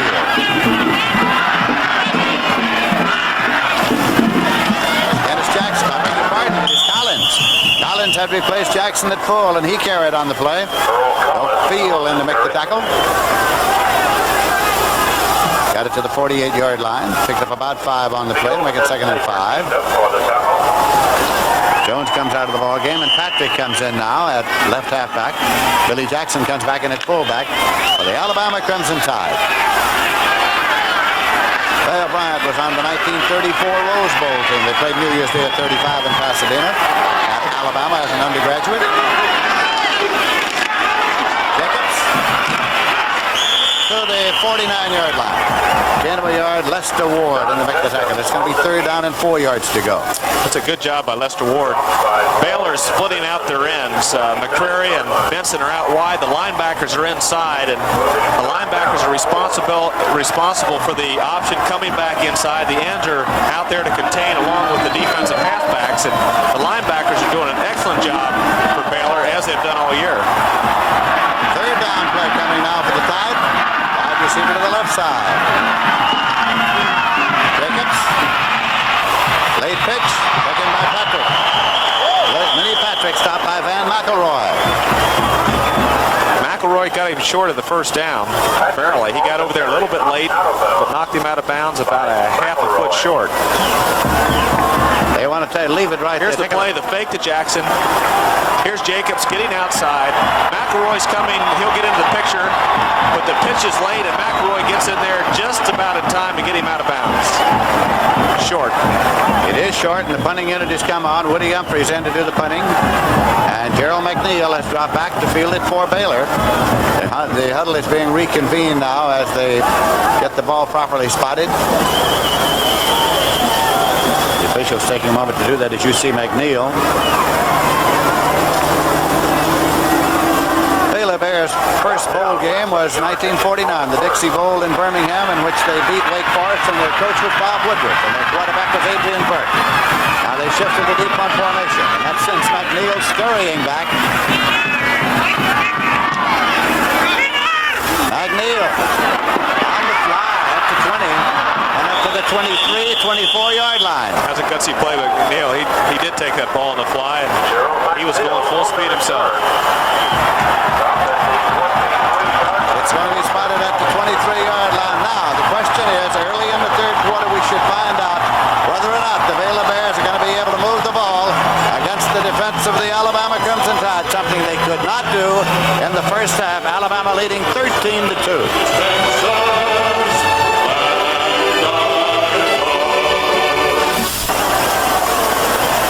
The Baylor Bears have the ball first and 10 at their own 23-yard line.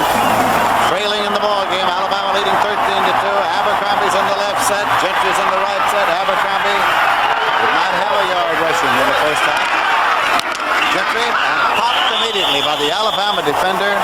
It was Randy Scott from Decatur, Georgia, the defensive captain. He got there about the time the ball did. Here's a comparison. Neal was in the Cotton Bowl in 75 and threw a touchdown with a couple interceptions. He had some good yardage. Jay has thrown the one interception. The longest play of the first half for Baylor was the interference call, which does not count on the yardage. So he's well behind his season average, but he's got the second half to go. Second and 11. They're in the slot left, and instead they give it to Gentry. And he gets it back up just in advance of the original line of scrimmage. It's going to be third down and about 10 yards to go. E.J. Jr., the great All-American defender for Alabama, number 39, in there on the tackle. What a career. He is a senior from Nashville, Tennessee.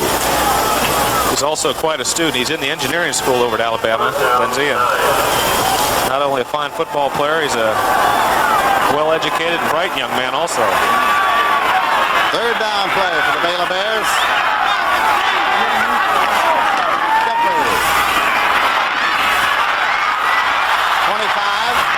30, got the first down.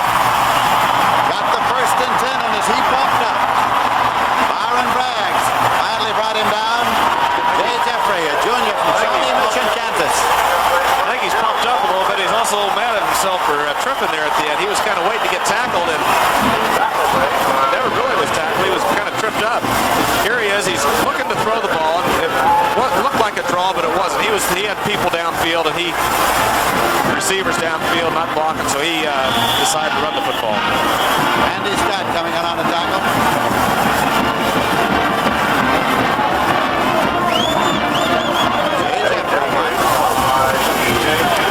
For 55 for Baylor, he's doing a good job. He had some good blocks. The penetration came inside him before. That's Bobby Glass. The Glasses are famous at Baylor. Bobby had a brother last year, now with Cincinnati, and Bill Glass, of course, was the great pro from Cleveland. Second down and 8 up the 38-yard line. Again. Well, he was trying to dive just as far up that sideline as he could. He's right in front of Grant Duff. His head coach is going to be marked in advance of the 42-yard line. Jay Jeffrey.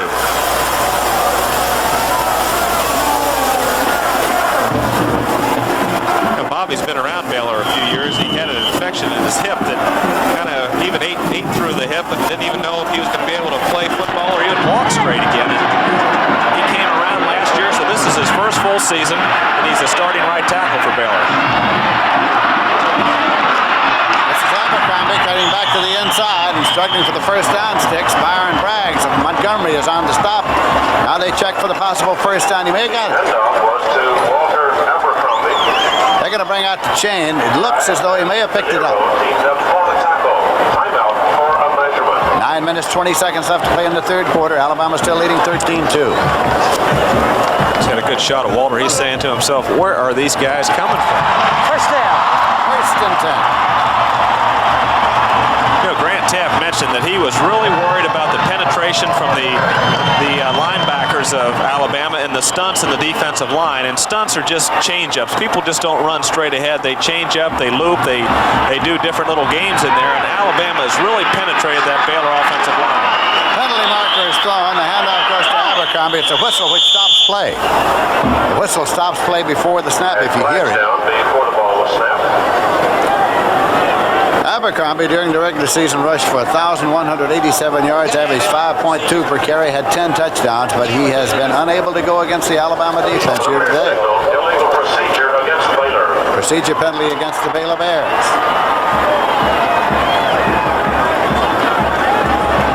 That will cost them 5. We have illegal procedure. Baylor, first down. Illegal procedure. First and 15. Jim May is in there now. Bobby Glass has come out. Offensive tackle for the Baylor Bears.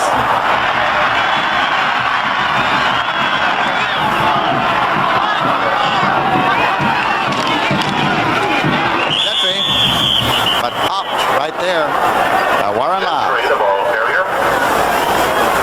He was dropped by Warren Lyle. At the line of scrimmage, it'll be second and 15. You may remember 27 years ago today, Alabama played here against Rice in a game that was famous for 2 things. Dickie Megal had a great day rushing.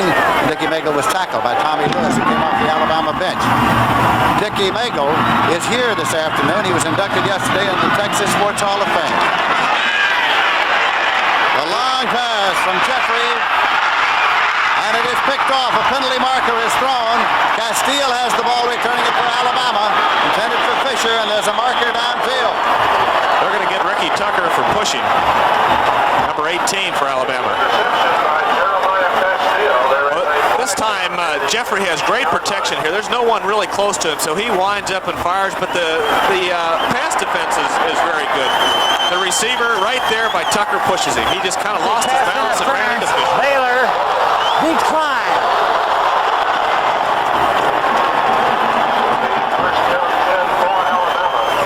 Penalty was called offensive against Fisher, and it's declined because Alabama wants the ball on the interception. It was returned up to the 39, and they've got it. Tucker got up a little bit mad at himself, but really he was mad because Fisher pushed him. Fisher, the referee said push Tucker, and it was offensive interference. And the interception goes to Jeremiah Castile.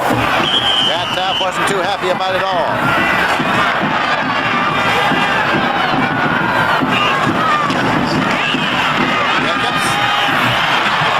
His fullback Jackson tries to do the juggling act, but it's incomplete.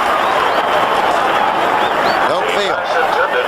Covering defensively, second and 10 for 39. Well, Jackson was wide open. He should have had the ball. The ball was not well thrown. It was thrown behind him, but he was open and got both hands on it.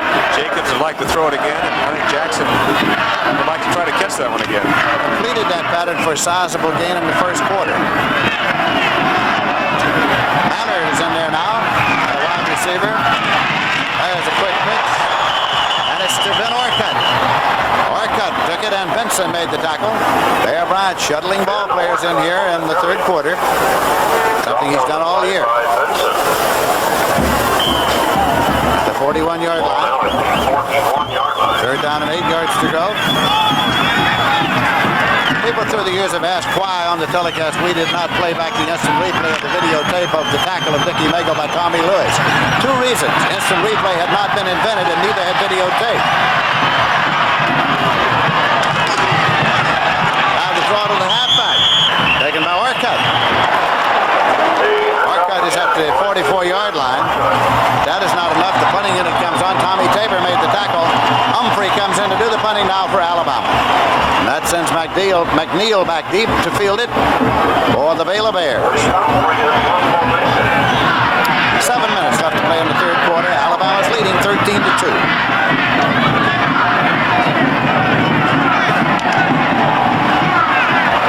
McNeil has got it at the 23, drops the ball at the 25, and Baylor's got it.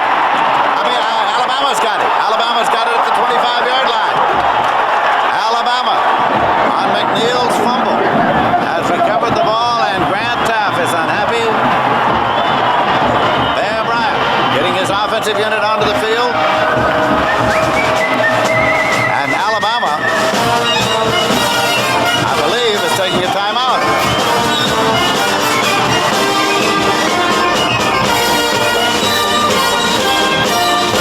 Again, it's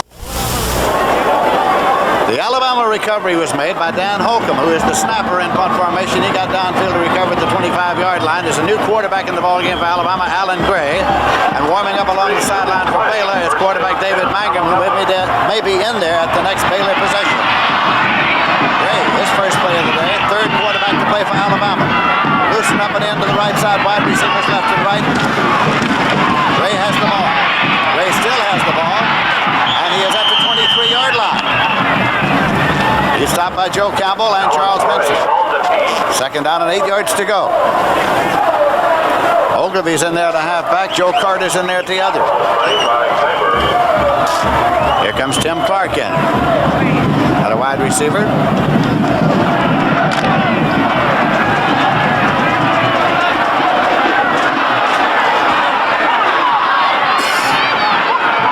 Loosen up, Bart Kraut to the right side.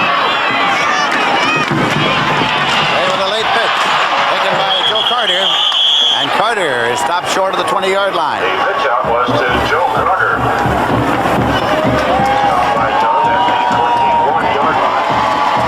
Well, Alan Gray in there now at quarterback is very sound fundamentally. He runs the wishbone very well. He's also an excellent athlete. He can play split end, running back, quarterback. He can do it all from different positions. And they like his soundness running the option. 3rd and 5 at the 21-yard line for Alabama. Big third down play coming here. Gray, and he is dropped at the 25-yard line. Let's go down to Frank Lieber. The next face you see at Baylor quarterback is standing behind me, David Mangrum. He is 6'4", 200 pounds, just a sophomore, hasn't played much this year, is regarded as an outstanding prospect and really showed up well in the practices leading up to this game. He was a baseball pitcher in the Kansas City Royals organization, then came back to school. Of course, he's still eligible for football. You'll see him in there. Humphrey is in the hole for Kim, who will attempt a 42-yard field goal. He has field goals at 28 and 29 yards. The ball is down. Kim boots it up. And it's good. Just got over the crossbar. 42-yard field goal. Third of the day for Kim. And Alabama leads in the ballgame by a score of 16-2. Kim from Seoul, Korea, by way of the University of Hawaii, set out a year to come to Alabama.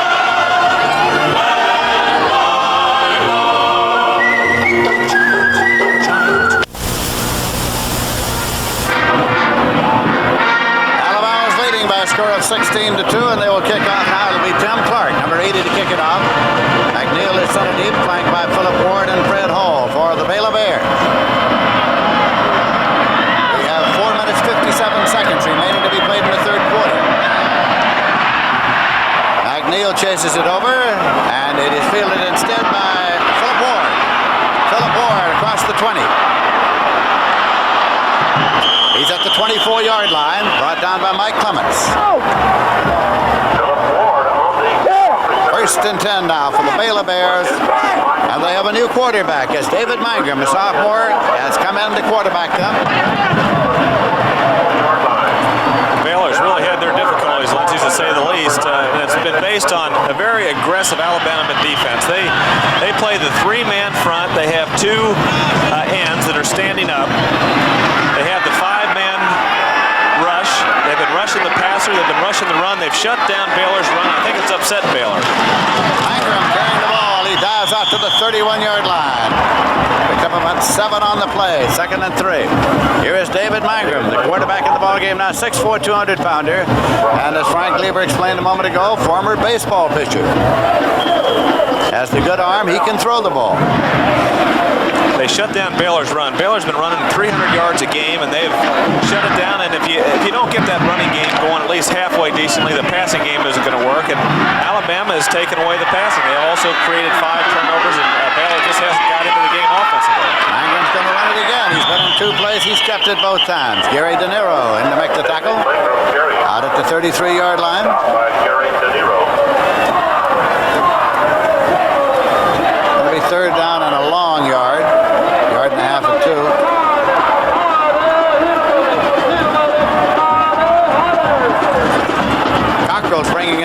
play now. I would think Baylor's going to try to get this first down and get into some decent field position and then really start putting the ball in the air. Mangum's got a great arm. He's got an excellent arm, and they're going to have to start throwing this football. They're doubling Fisher and Holt to the left side. But they get a fumble. Mangum fumbled it after he had got first down yardage. Alabama recovers. E.J. Jr. is there, and that is he, number 39. Here he comes down the option. He's trying to get the first down, and he gets hit right here. He's got the ball in that left hand, the wrong side, really. E.J. and Boyd really is number 9. He pops him into that left arm and knocks the ball loose. Gentry is shaken up. Members of the training staff come up, but he's coming off on his own power. It'll be 1st and 10 Alabama at the Baylor 33.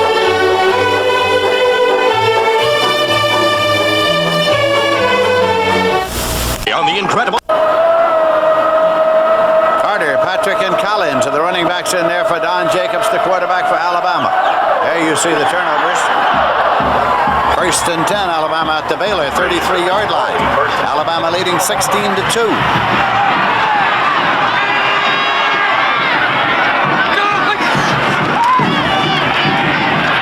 Jacobs going long and incomplete. Jesse Bendros, intended receiver. Vic Vines covering defensively, 2nd and 10 at the 33-yard line. 2nd down 10.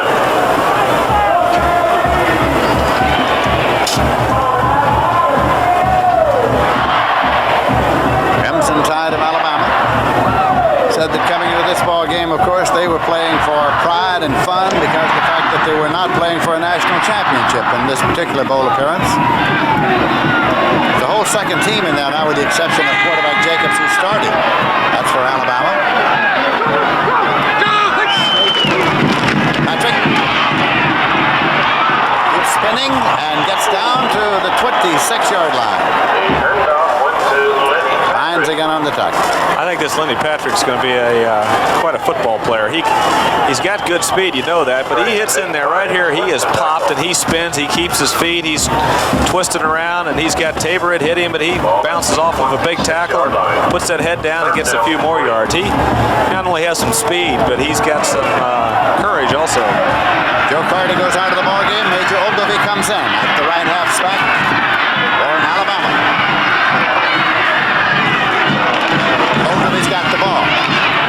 Trying to go up and over, and he got to the 24-yard line. Ogilvie, the ball carrier. I think he's short of the first down. It's about this much. About that much. He is short. Alabama's going to go for it. Double tight end. Kraut and Brown are in there. Alabama's going to go for it. They need a yard on 4th down at the 24-yard line. The Baylor defense moves in. Singletary, the middle linebacker, getting set. Moves up. Here's a quick pitch taken by Patrick. He fumbles the ball, and Baylor has the ball. It is Thomas Earl Young, number 32, who recovered 1st and 10 at the 29-yard line. They would have got the ball anyway. They did not make the first down, but that's the first turnover Alabama's had. And they're going outside, which is a bit chancy right there. Patrick drops the ball. Baylor had pretty good coverage. Benson was out there, and Thomas Earl Young was there, and also Van McElroy. It might have been difficult to get the first down anyway. That's the first turnover all day by Alabama. Mangum, the quarterback. And the pitch to Gentry. And he gets just short of the 30-yard line as E.J. Jr. is over to make the tackle for Alabama. Gained about a foot on the clock. Second down play coming in. Raymond Cockrell is bringing in the play from Coach Grant Taft.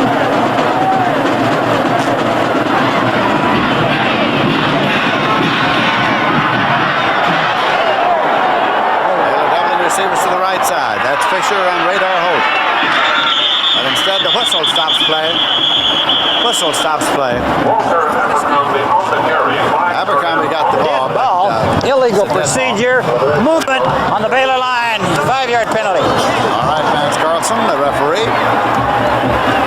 That'll cost him 5. of Alabama's jerseys, this is the first time in the history of Alabama, I believe, that they've worn jerseys with names on the back. I guess Russell Mills down there in Alexander City had a lot of work to get those names on the back of those jerseys. The Bear in the line, Baylor, second down. Being superstitious, Bear will probably keep those names back there if they win this game. Second down, 15 yards to go. Well, Gentry took it, but was he ever popped? E.J. Jr. was there. E.J. is 6'3", 237. I mean, they got him listed as a defensive end. As I mentioned before, there's really 3 down linemen, and the 2 wide guys, which is E.J. Jr. and Gary De Niro, are really standing up. So their potential is juniors, especially in professional football, will be at a linebacker. That's basically what he plays in this defense. Time is winding down in the third quarter. This is a third down play, 3rd and 15. We have 50 seconds left to play in the third quarter. Good arm, and it is gathered in. Mike Lively made the catch, and it's a first down. Mike Lively at the 41-yard line. Here's Mangrum back. Now, both the safeties are to the outside. The cornerbacks are up. The hole is in the middle, and Lively made a heck of a catch there. He had those. I was waiting for him to see what was going to happen. He had those hands on the turf, under the ball, made an excellent catch right in the middle of that zone defense. So that's a first down for Baylor. Comes the blitz. Diving catch by Holt. Radar Holt made the diving catch, but it is called incomplete. This one is called incomplete. Grant Taft about 5 yards out onto the field. Radar was shaking hands with Dennis Gentry before he realized that the referee had called that incomplete, but here we can see it. See if he gets his hands underneath the ball. I would say, based on what I saw, unless I've got another angle, he made that catch. Get another angle for me, Lindsey? Well, I'll do my best. Grant Taft wanted another angle. He went out onto the field almost to the hash marks. That looked good to me right there. 2nd and 10 at the 42-yard line.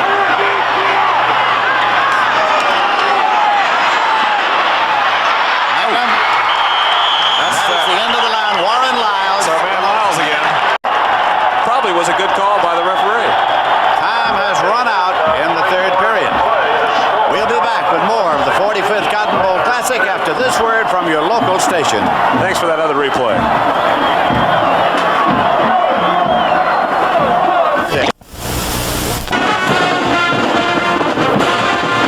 This is Lindsey Nelson with Roger Staubach and Frank Lieber at the Cotton Bowl Classic in Dallas, Texas. 1 quarter to go.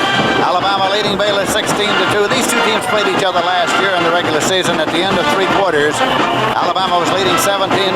But Alabama got 28 points in the 4th quarter and won it 45-0. 3rd down and 20 to go for the Baylor Bears. They held the ball at their own 32-yard line. Radar Holt in motion across. Mangrum retreats. Holt has got it at the 50-yard line. The Radar up into the air, and he is stopped finally at the 41-yard line. Jeremiah Castile made the play, but Radar made a fine catch. He got open over there on the sideline, and then he leaped, got a few extra yards. The protection's good here. Alabama just brought 3 men, so Mangrum had plenty of time. He found Radar in the hole there between the cornerback and the defensive back.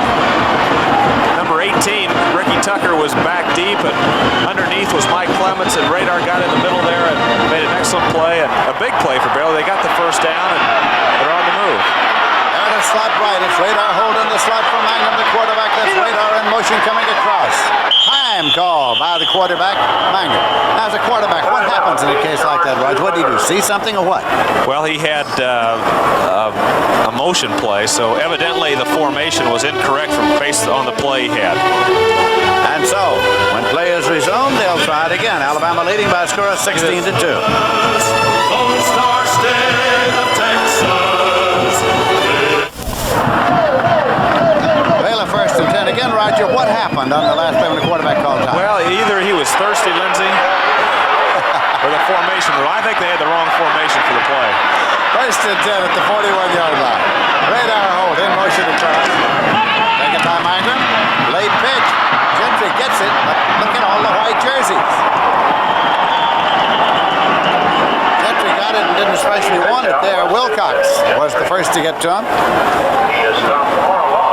Of course, an Alabama coached football team is famous. Bear has always had a disciplined team, a team that really competes on the field, and they hustle, and they're pursuing today probably as well as any Alabama team. There's players from the other side of the field in on those plays that are the wide sweeps, whether they're the handoffs or the pitches. And it's just tough when you got that kind of pursuit. You got the block, and you got to stay with your blocks. Mangum dropping way back, uses that arm, and it's almost intercepted. Might have been intercepted right into the hands of the defender, but it is simply an incompletion. Well, EJ hit him in a bad spot. Hit him in the hands. He didn't expect that. I think that one fooled him a little bit. 3rd and 14 at the 45-yard line. Alabama leading by a score of 16-2. Mangum again. Out to Abercrombie. Abercrombie down the sideline, and he is stopped at the 40-yard line. Well, you can see that man's ability. He can do it. He's been a great football player. We see Mangum, he's looking downfield, but he lays it off late to Abercrombie. And again, he's got so much ability. He makes a couple moves here, but he's been bottled up all day. But you see, again, his potential and what he can do and what he's done all season.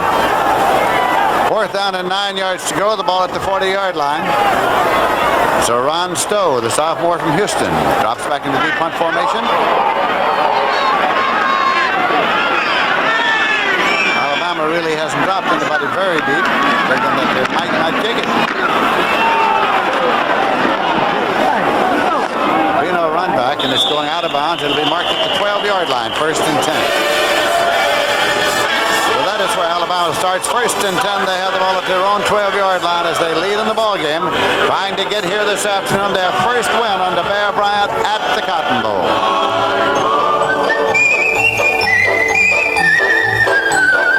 This weekend, it's Baylor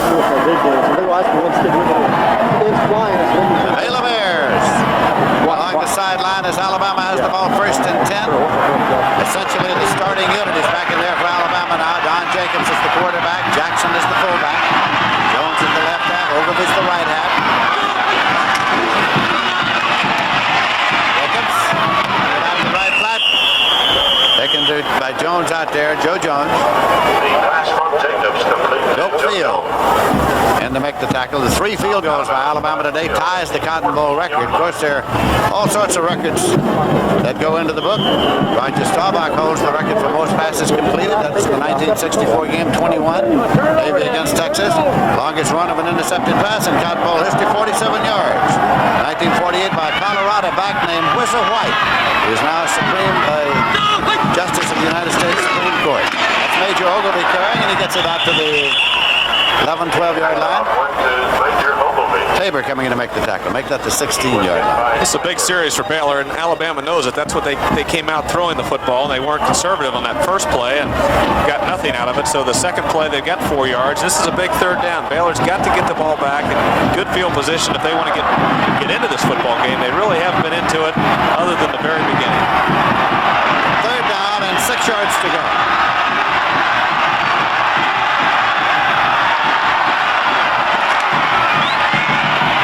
Jackson carrying, fullback, across the 20-yard line, Singletary in to make the tackle. Short of 1st down yardage. Having been in the game of football as long as you have, you must be aware of some Bear Bryant history and lore, because there's lots of it.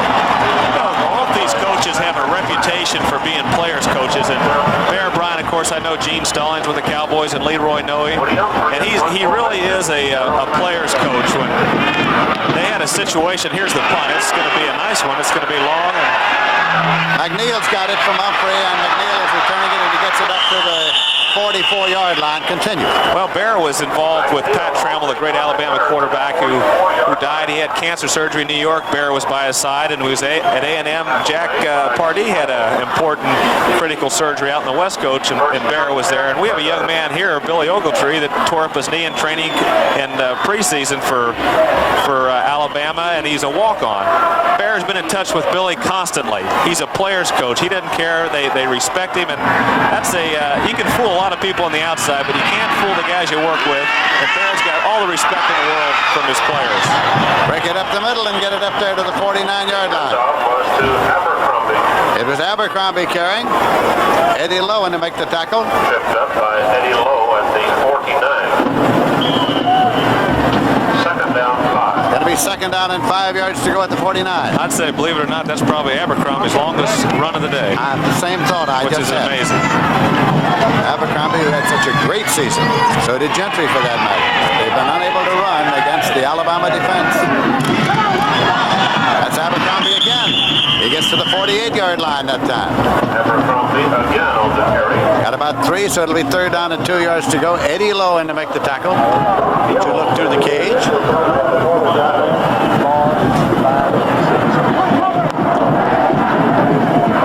There goes Mike Lively in with the next play.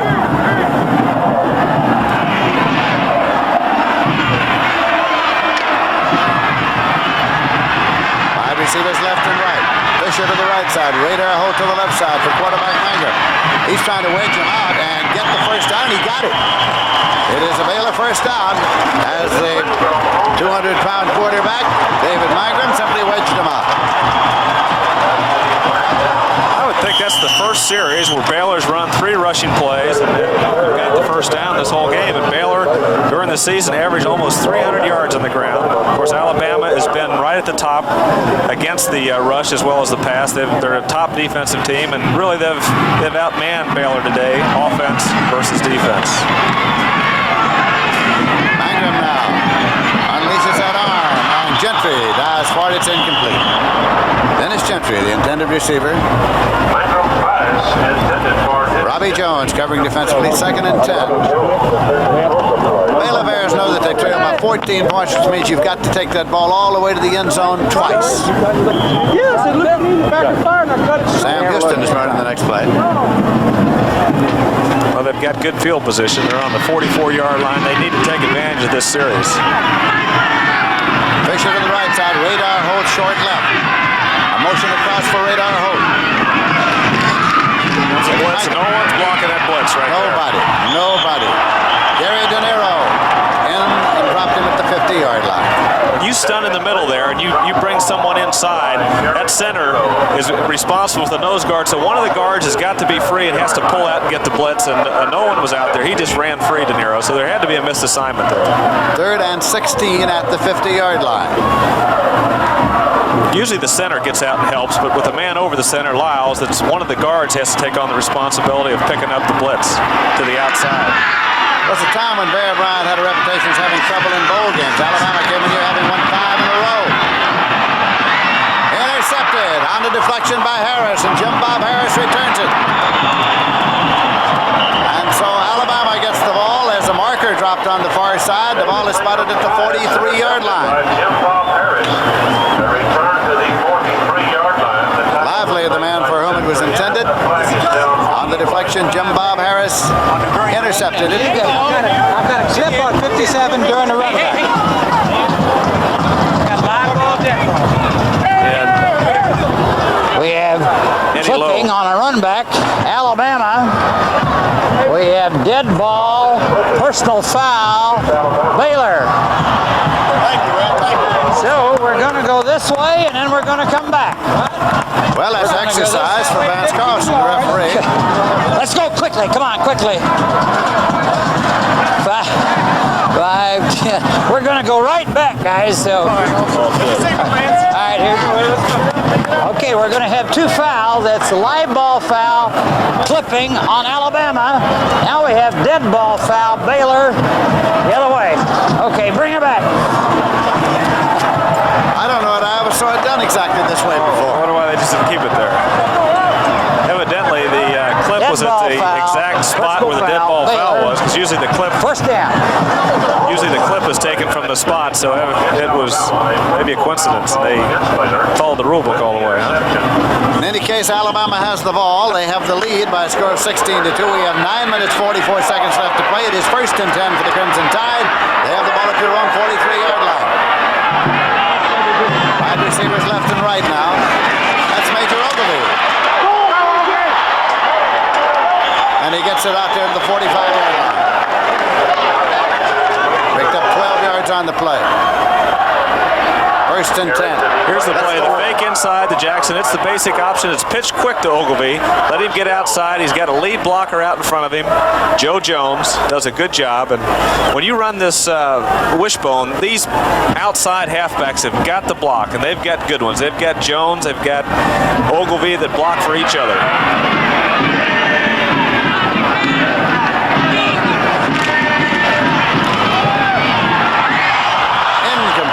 Intended for Bart Trout. Bart Trout, the junior from Birmingham, Alabama. Second and 10 at the 45. That's a good play, and it was a good throw. Play was faked inside to Jackson, and Jacobs spun up real quick, and there's a little bit of a seam in there, and the crowd found the hole, found the seam. The ball was a little bit behind him, but he still should have had the football. Second down play coming for the Crimson Tide.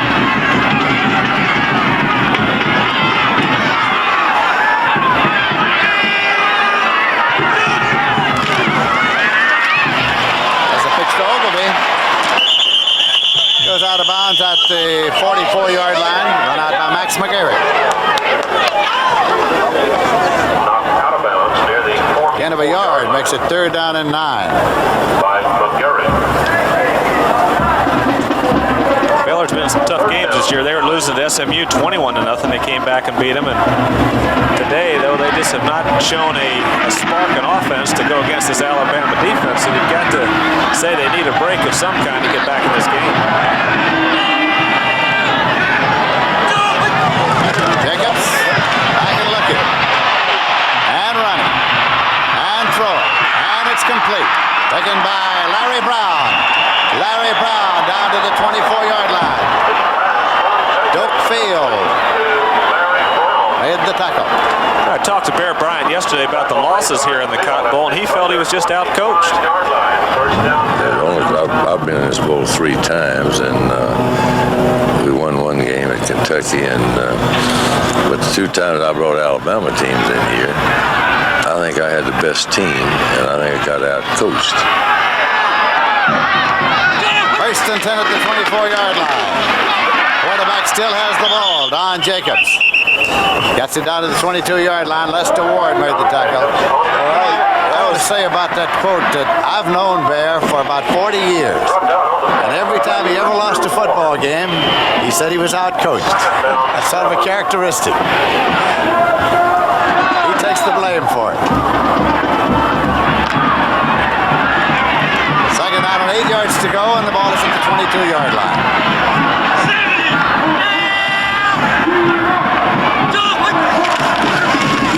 Major Ogilvie.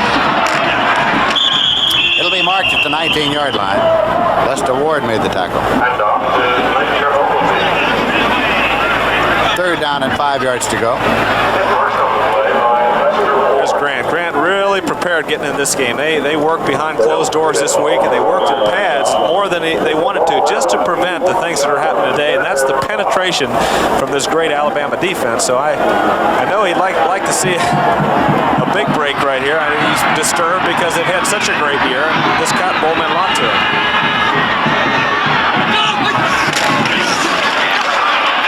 Jones is carrying to the 15, to the 10, and out of bounds inside the 10 at the 8-yard line. Joe Jones, Thomas from Georgia, and McElroy ran him out. It's going to be spotted at the 9-yard line. There's the option to get into the fullback. Quick pitch to Joe Jones. He's got Ogilvie out in front of him blocking. There you see it. Before it was Joe Jones blocking for Ogilvie to the left. This time Ogilvie blocking for Jones going to the right. They know they better block for each other because they've got to, because one time one's running, the other time someone else is running. There's the Bear again. A little bit disturbed there. First and goal at the 9-yard line.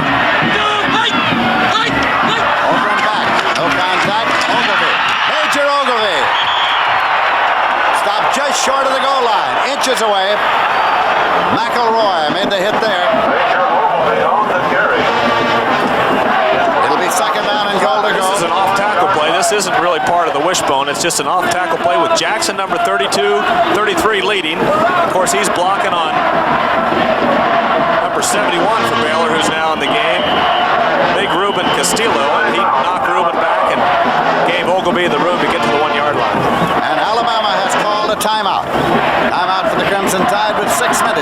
seconds remaining to be played in this game. Alabama leading now by a score of 16-2 and driving inches short of the goal line.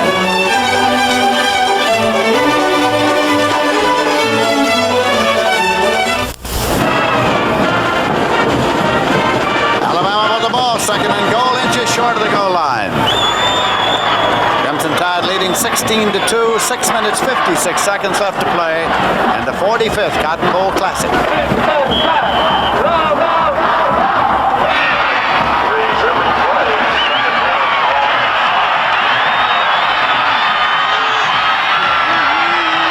Marquette in motion.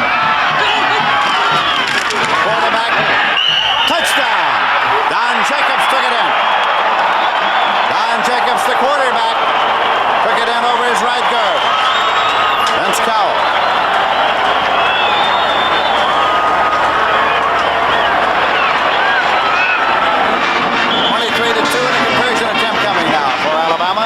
There's a happy quarterback right there, number 5. Didn't know if he was going to start until right before the game. He's done a good job today. He's hit some key passes, made some nice runs. He's handled the wishbone well. There's been one turnover the whole day for Alabama. 22-2 with a conversion attempt coming. Kim is in there to attempt a conversion. Peter Kim.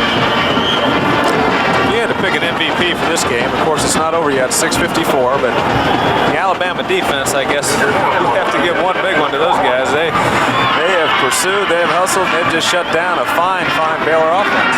Kim's conversion is good. And so it is Alabama 23 and Baylor 2. Let's go down to the sideline on Frank Lieber. Well, we found an old friend down there on the Bama bench. Saw this green here, and I'm sure it got him off the golf course. Jerry Pate. Hey, Frank, how are you doing? Good. Your club is not doing bad at all. Well, I went to school at the university, and being a fan for Alabama, I'm real happy with the score, 23-2. Someone told me that the only game that you were on the sidelines and Bama never won was what, Notre Dame? I was at the Notre Dame game this year, and they lost 7-0. It's the first game I've ever seen them lose. I've been to a lot of games, and of course, they haven't lost very many in the last 10 years.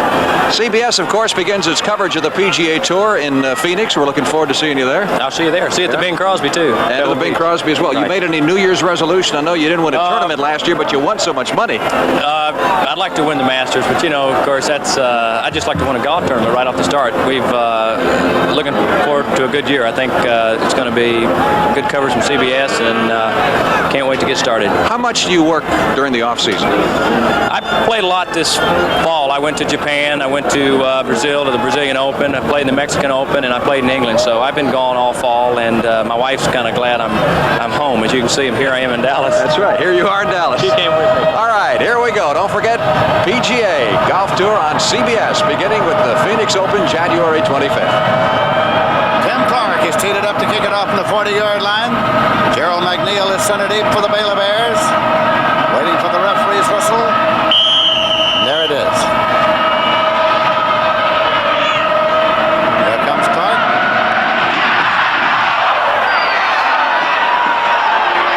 Well, just muffed there. It's a touchback. Muffed by Philip Ward. McNeil went over and got it. It all happened in the end zone, so it's a touchback. 1st and 10 at the 20-yard line. It'll be put in play at the 20-yard line.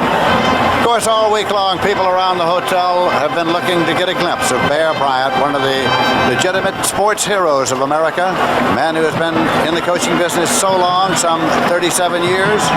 He is now 67 years of age, but everywhere he goes, people follow, looking, trying to get a glimpse of one of the legends of our time, Paul Bryant. New quarterback, Jay Jeffrey, back in there. Completes this one. Gets it up to Gentry, and Gentry gets across the 30-yard line. The pass from Jay Jeffrey complete to Dennis Jeremiah Castile made the stop. Tackle was made by Jeremiah Castile. Played good for a Baylor first down. 1st and 10 at the 31-yard line. 31-yard line. Paul Bryant played his college football at Alabama under head coach Frank Thomas, who was, oddly enough, an alumnus of the University of Notre Dame. Now they try the draw play to Abercrombie, and Abercrombie is dropped at the 29-yard line for a loss of 2. Make it second down and 12 yards to go. Eddie Lowe made the stop. Alabama defense, Roger, knew that they were going to have to stop the running game of Baylor, and they've done it. They really have. They've pursued, they've hustled. We've mentioned it time and time again today, but the key thing is they just have not stopped. The guys on the right side of the field runs over to the left. They've got people on both sides of the field that pursued, and they've really shut down Baylor. Abercrombie out in the left flat. And they've made it at times look easy, Lindsey, but this is a Baylor team that's averaged 440 yards a game against teams that are strong. Texas, Arkansas, SMU, they've had a great season. They're 10-1, and they've moved the football all season long. No one has shut them down offensively. They've been very consistent. So this just, I guess, is an extra tribute to Alabama and Alabama's great defense.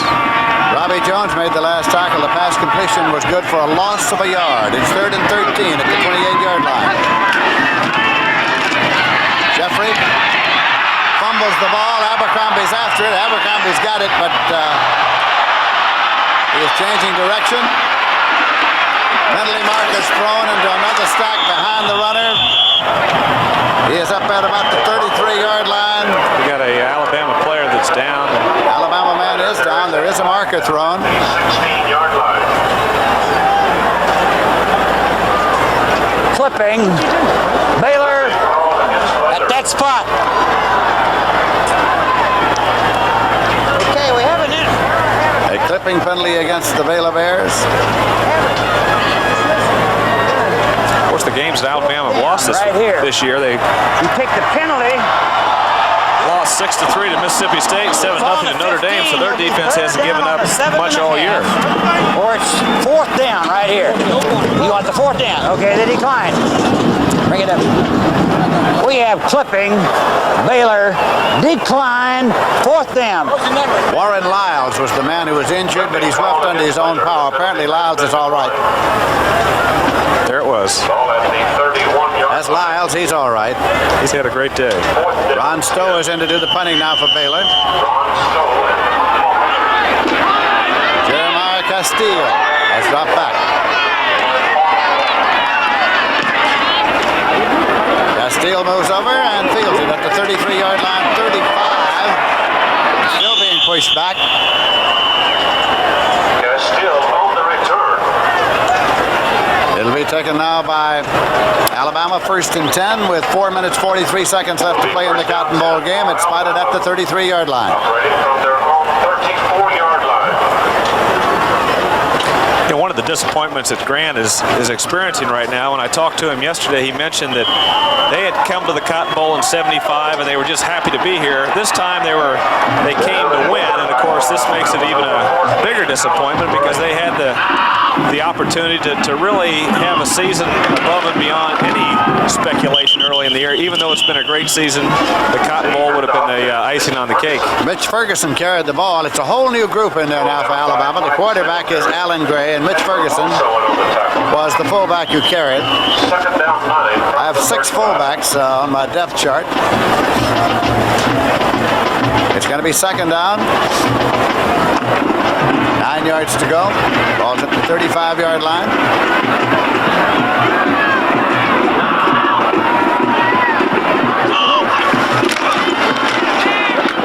And this time it's Mark Nix from Altoona, Alabama. He got it up there to the 44-yard line. Doak Field, the defensive captain for Baylor, made the stop.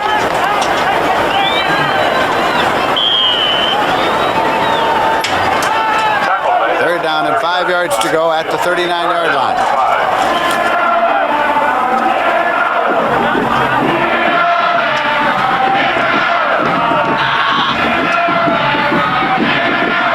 Listen up, Brown to the right side. Makes the pitch to his left-hand back, and it's Joe Carter. Carter now back to the right side. Joe Carter cutting back, and he's on his way. Joe Carter finally brought down by a saving tackle made by Cedric Mack, number 37. It will be about the 5-yard line. Here's the pitch out here to Carter. He makes a little dip inside, then he goes outside, and of course a great block by number 48 there for Alabama, Mark Nix, that sprung Carter loose, and he's got only one man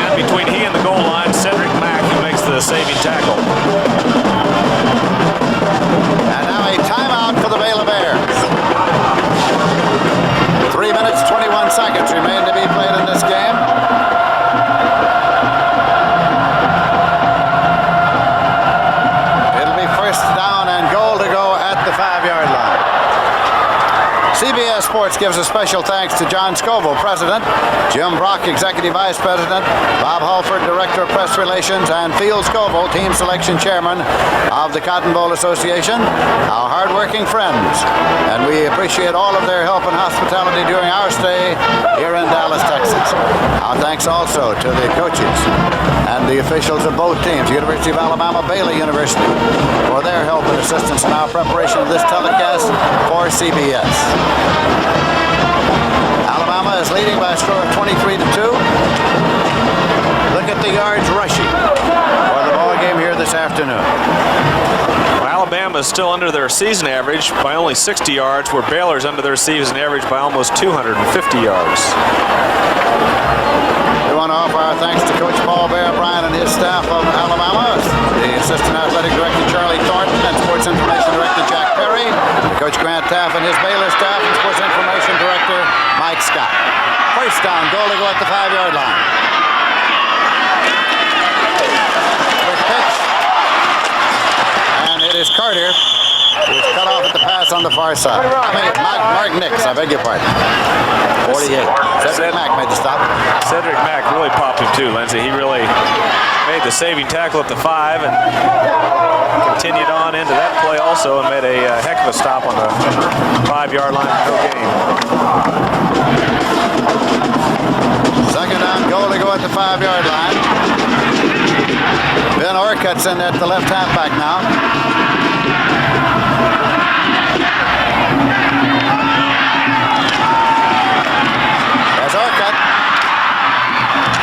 Got 2 yards to the 3-yard line, where it'll be third down and goal to go at the 3. And Vic Vines and Charles Benson made the stop.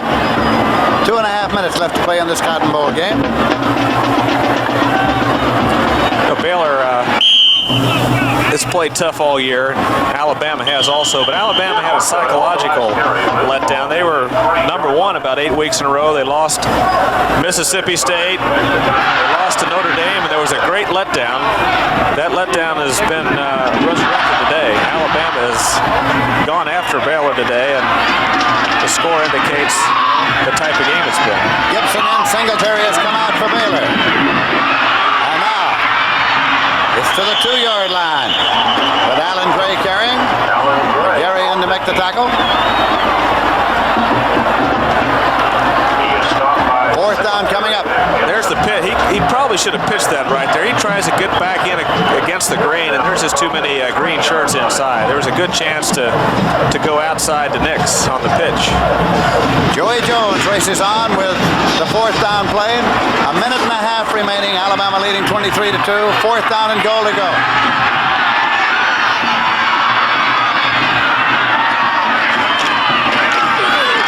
Now the pitch out, and there he goes. It is Nix in there for the touchdown.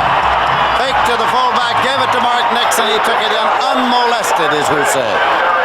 Of course, that's perfect execution of the option right there, off the wishbone. The fake inside, good ride right there, and he pitches it out. Gray does a good job. They say he is really fundamentally sound on the option. The way he could ride it in there, he kept that ball in the stomach, pitched it out, Nix walked in the end zone. So Kim comes in to attempt the conversion. Humphrey will hold for it. Right now it's 29-2 with the conversion attempt coming. Kim's conversion is good.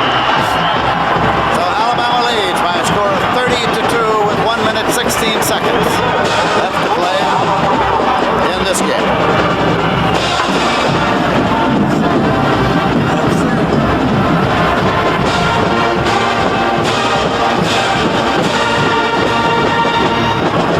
This Cotton Bowl game has been played in beautiful, ideal weather conditions here. The 45th annual Cotton Bowl Classic.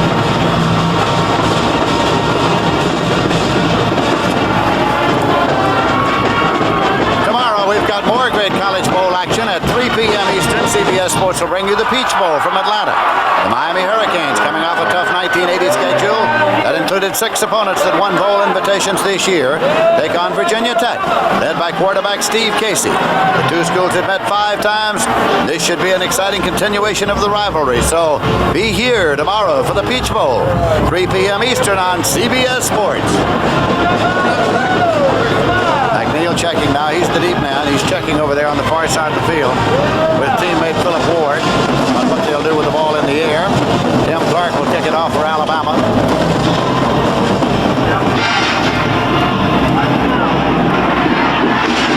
McNeil retreats into the end zone. And will not run it out. First and 10 at the 20-yard line. It's really booming, that thing, Lindsey. It really is. What happened to him early in the game? Wonder.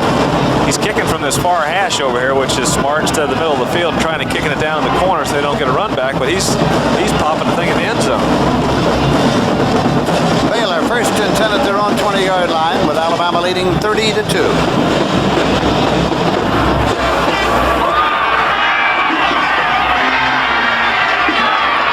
Jeffrey, quarterback. Jeffrey with the ball. Fakes, throws penalty marker, and he goes across the 25 to the 26-yard line. It's another marker thrown. And an Alabama player going over to his bench and cut off at the pass by an official over there.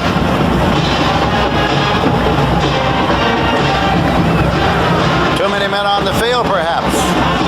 As an Alabama man was trying to get off the field, and the official dropped his flag and sprinted over to get to the sideline before he did. Aha, they finally caught him today. See the films of this game. They might have been playing with 12 guys. It looked like it. We have 2 live ball fouls. We have 12 men on the field. Then we have grabbing the face mask on Alabama. Let's get the options here. Got 2 oddballs. It's going to be previous spot on both of them, so we just go back to previous spot and go 15. That face mask wasn't on the end of the run. Wasn't? It wasn't. I don't know, was it? Well, we're going to talk it over here among the officials. I didn't have a face mask. I thought he had 12 men on the field. Oh, I see. Okay. I didn't have 15 yards. Let's go. 12 men on the field, 15 yards. Face mask perfectly all right. 15 right here.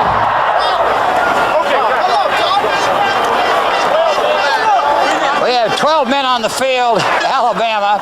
First down. We got a face mask too? We got both? No, it's just, you just get one of them. First and 10 for Baylor at the 35-yard line.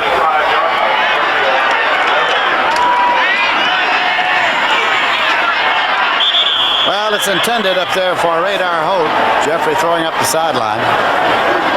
If you think the conversation you've heard among these officials is anything unusual, it isn't at all. It's simply that Vance Carlson had his mic on as we listened to his conversation with officials. But that's the way they run the game. Officials come in and say, "What do you got? What do you got?" And it's reported to the referee, and he sorts it out. There's the pass play complete. Taken by Philip Ward, and Philip Ward's at midfield. He gets to the 50-yard line. Clock is stopped with 50 seconds left to play. Robbie Jones made the stop.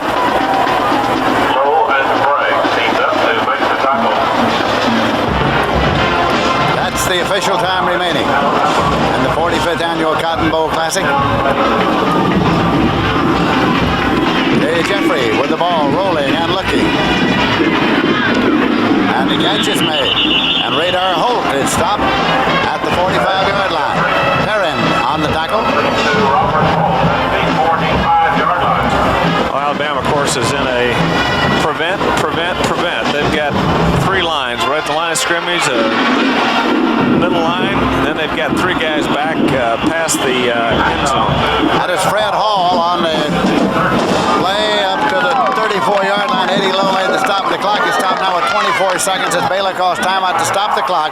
24 seconds remaining in the game. And players resumed. It'll be first and 10. The Baylor Bears at the Alabama 34-yard line.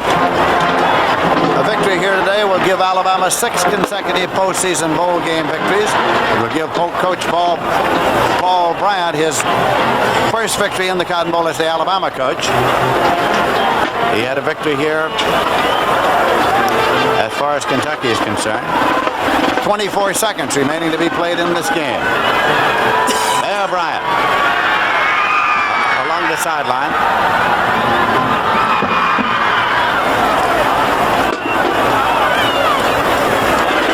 Baylor's had a rough day today, Lindsey. It's been all Alabama on defense. Their offense has done a good job, Alabama's offense. It's has performed. They've got the turnovers, has taken advantage of them, but it's been the Alabama defense. They have really played. They came to play. They've shut Baylor down completely, and the strength that Baylor has, and that's throwing the football as well as running it. Jeffrey carrying it. Have shut down two great running backs, Abercrombie and Gentry, and you just can't say enough about that Crimson Tide defense. Mike Pitts made the stop. The ball's at the 27-yard line. We have 7 seconds left and counting. Jeffrey now throws and incomplete to stop the clock with 2 seconds left. 2 seconds left to play in the game. Photographers are gathering on the far side to get shots of Coach Paul Bryant at the end of the ball game on the Alabama bench. 2 seconds. That's the time remaining in this game. Alabama's leading by a score of 30-2. We ask that you please do not go home the field. Only 3 coaches in the history of collegiate football have had 300 wins. This will be 306 for Paul Bryant. Pop Warner, Amos Alonzo Stagg, the other two. Jeffrey rolling, time has run out. The ball's in the air, and it is incomplete, and the game is ended.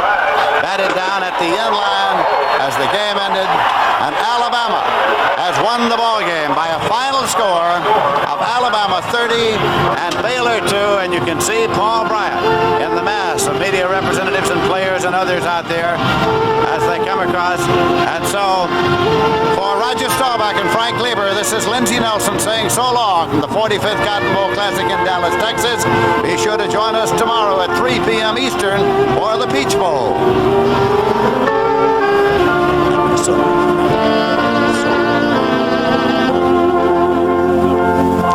The 1981 Cotton Bowl has been sponsored by Michelob Light, an exceptionally light beer with a rich, smooth taste. Buick and your Buick dealer who invite you to see the 81 Buicks. And by the U.S. Army. The Army, a great place to be, all you can be.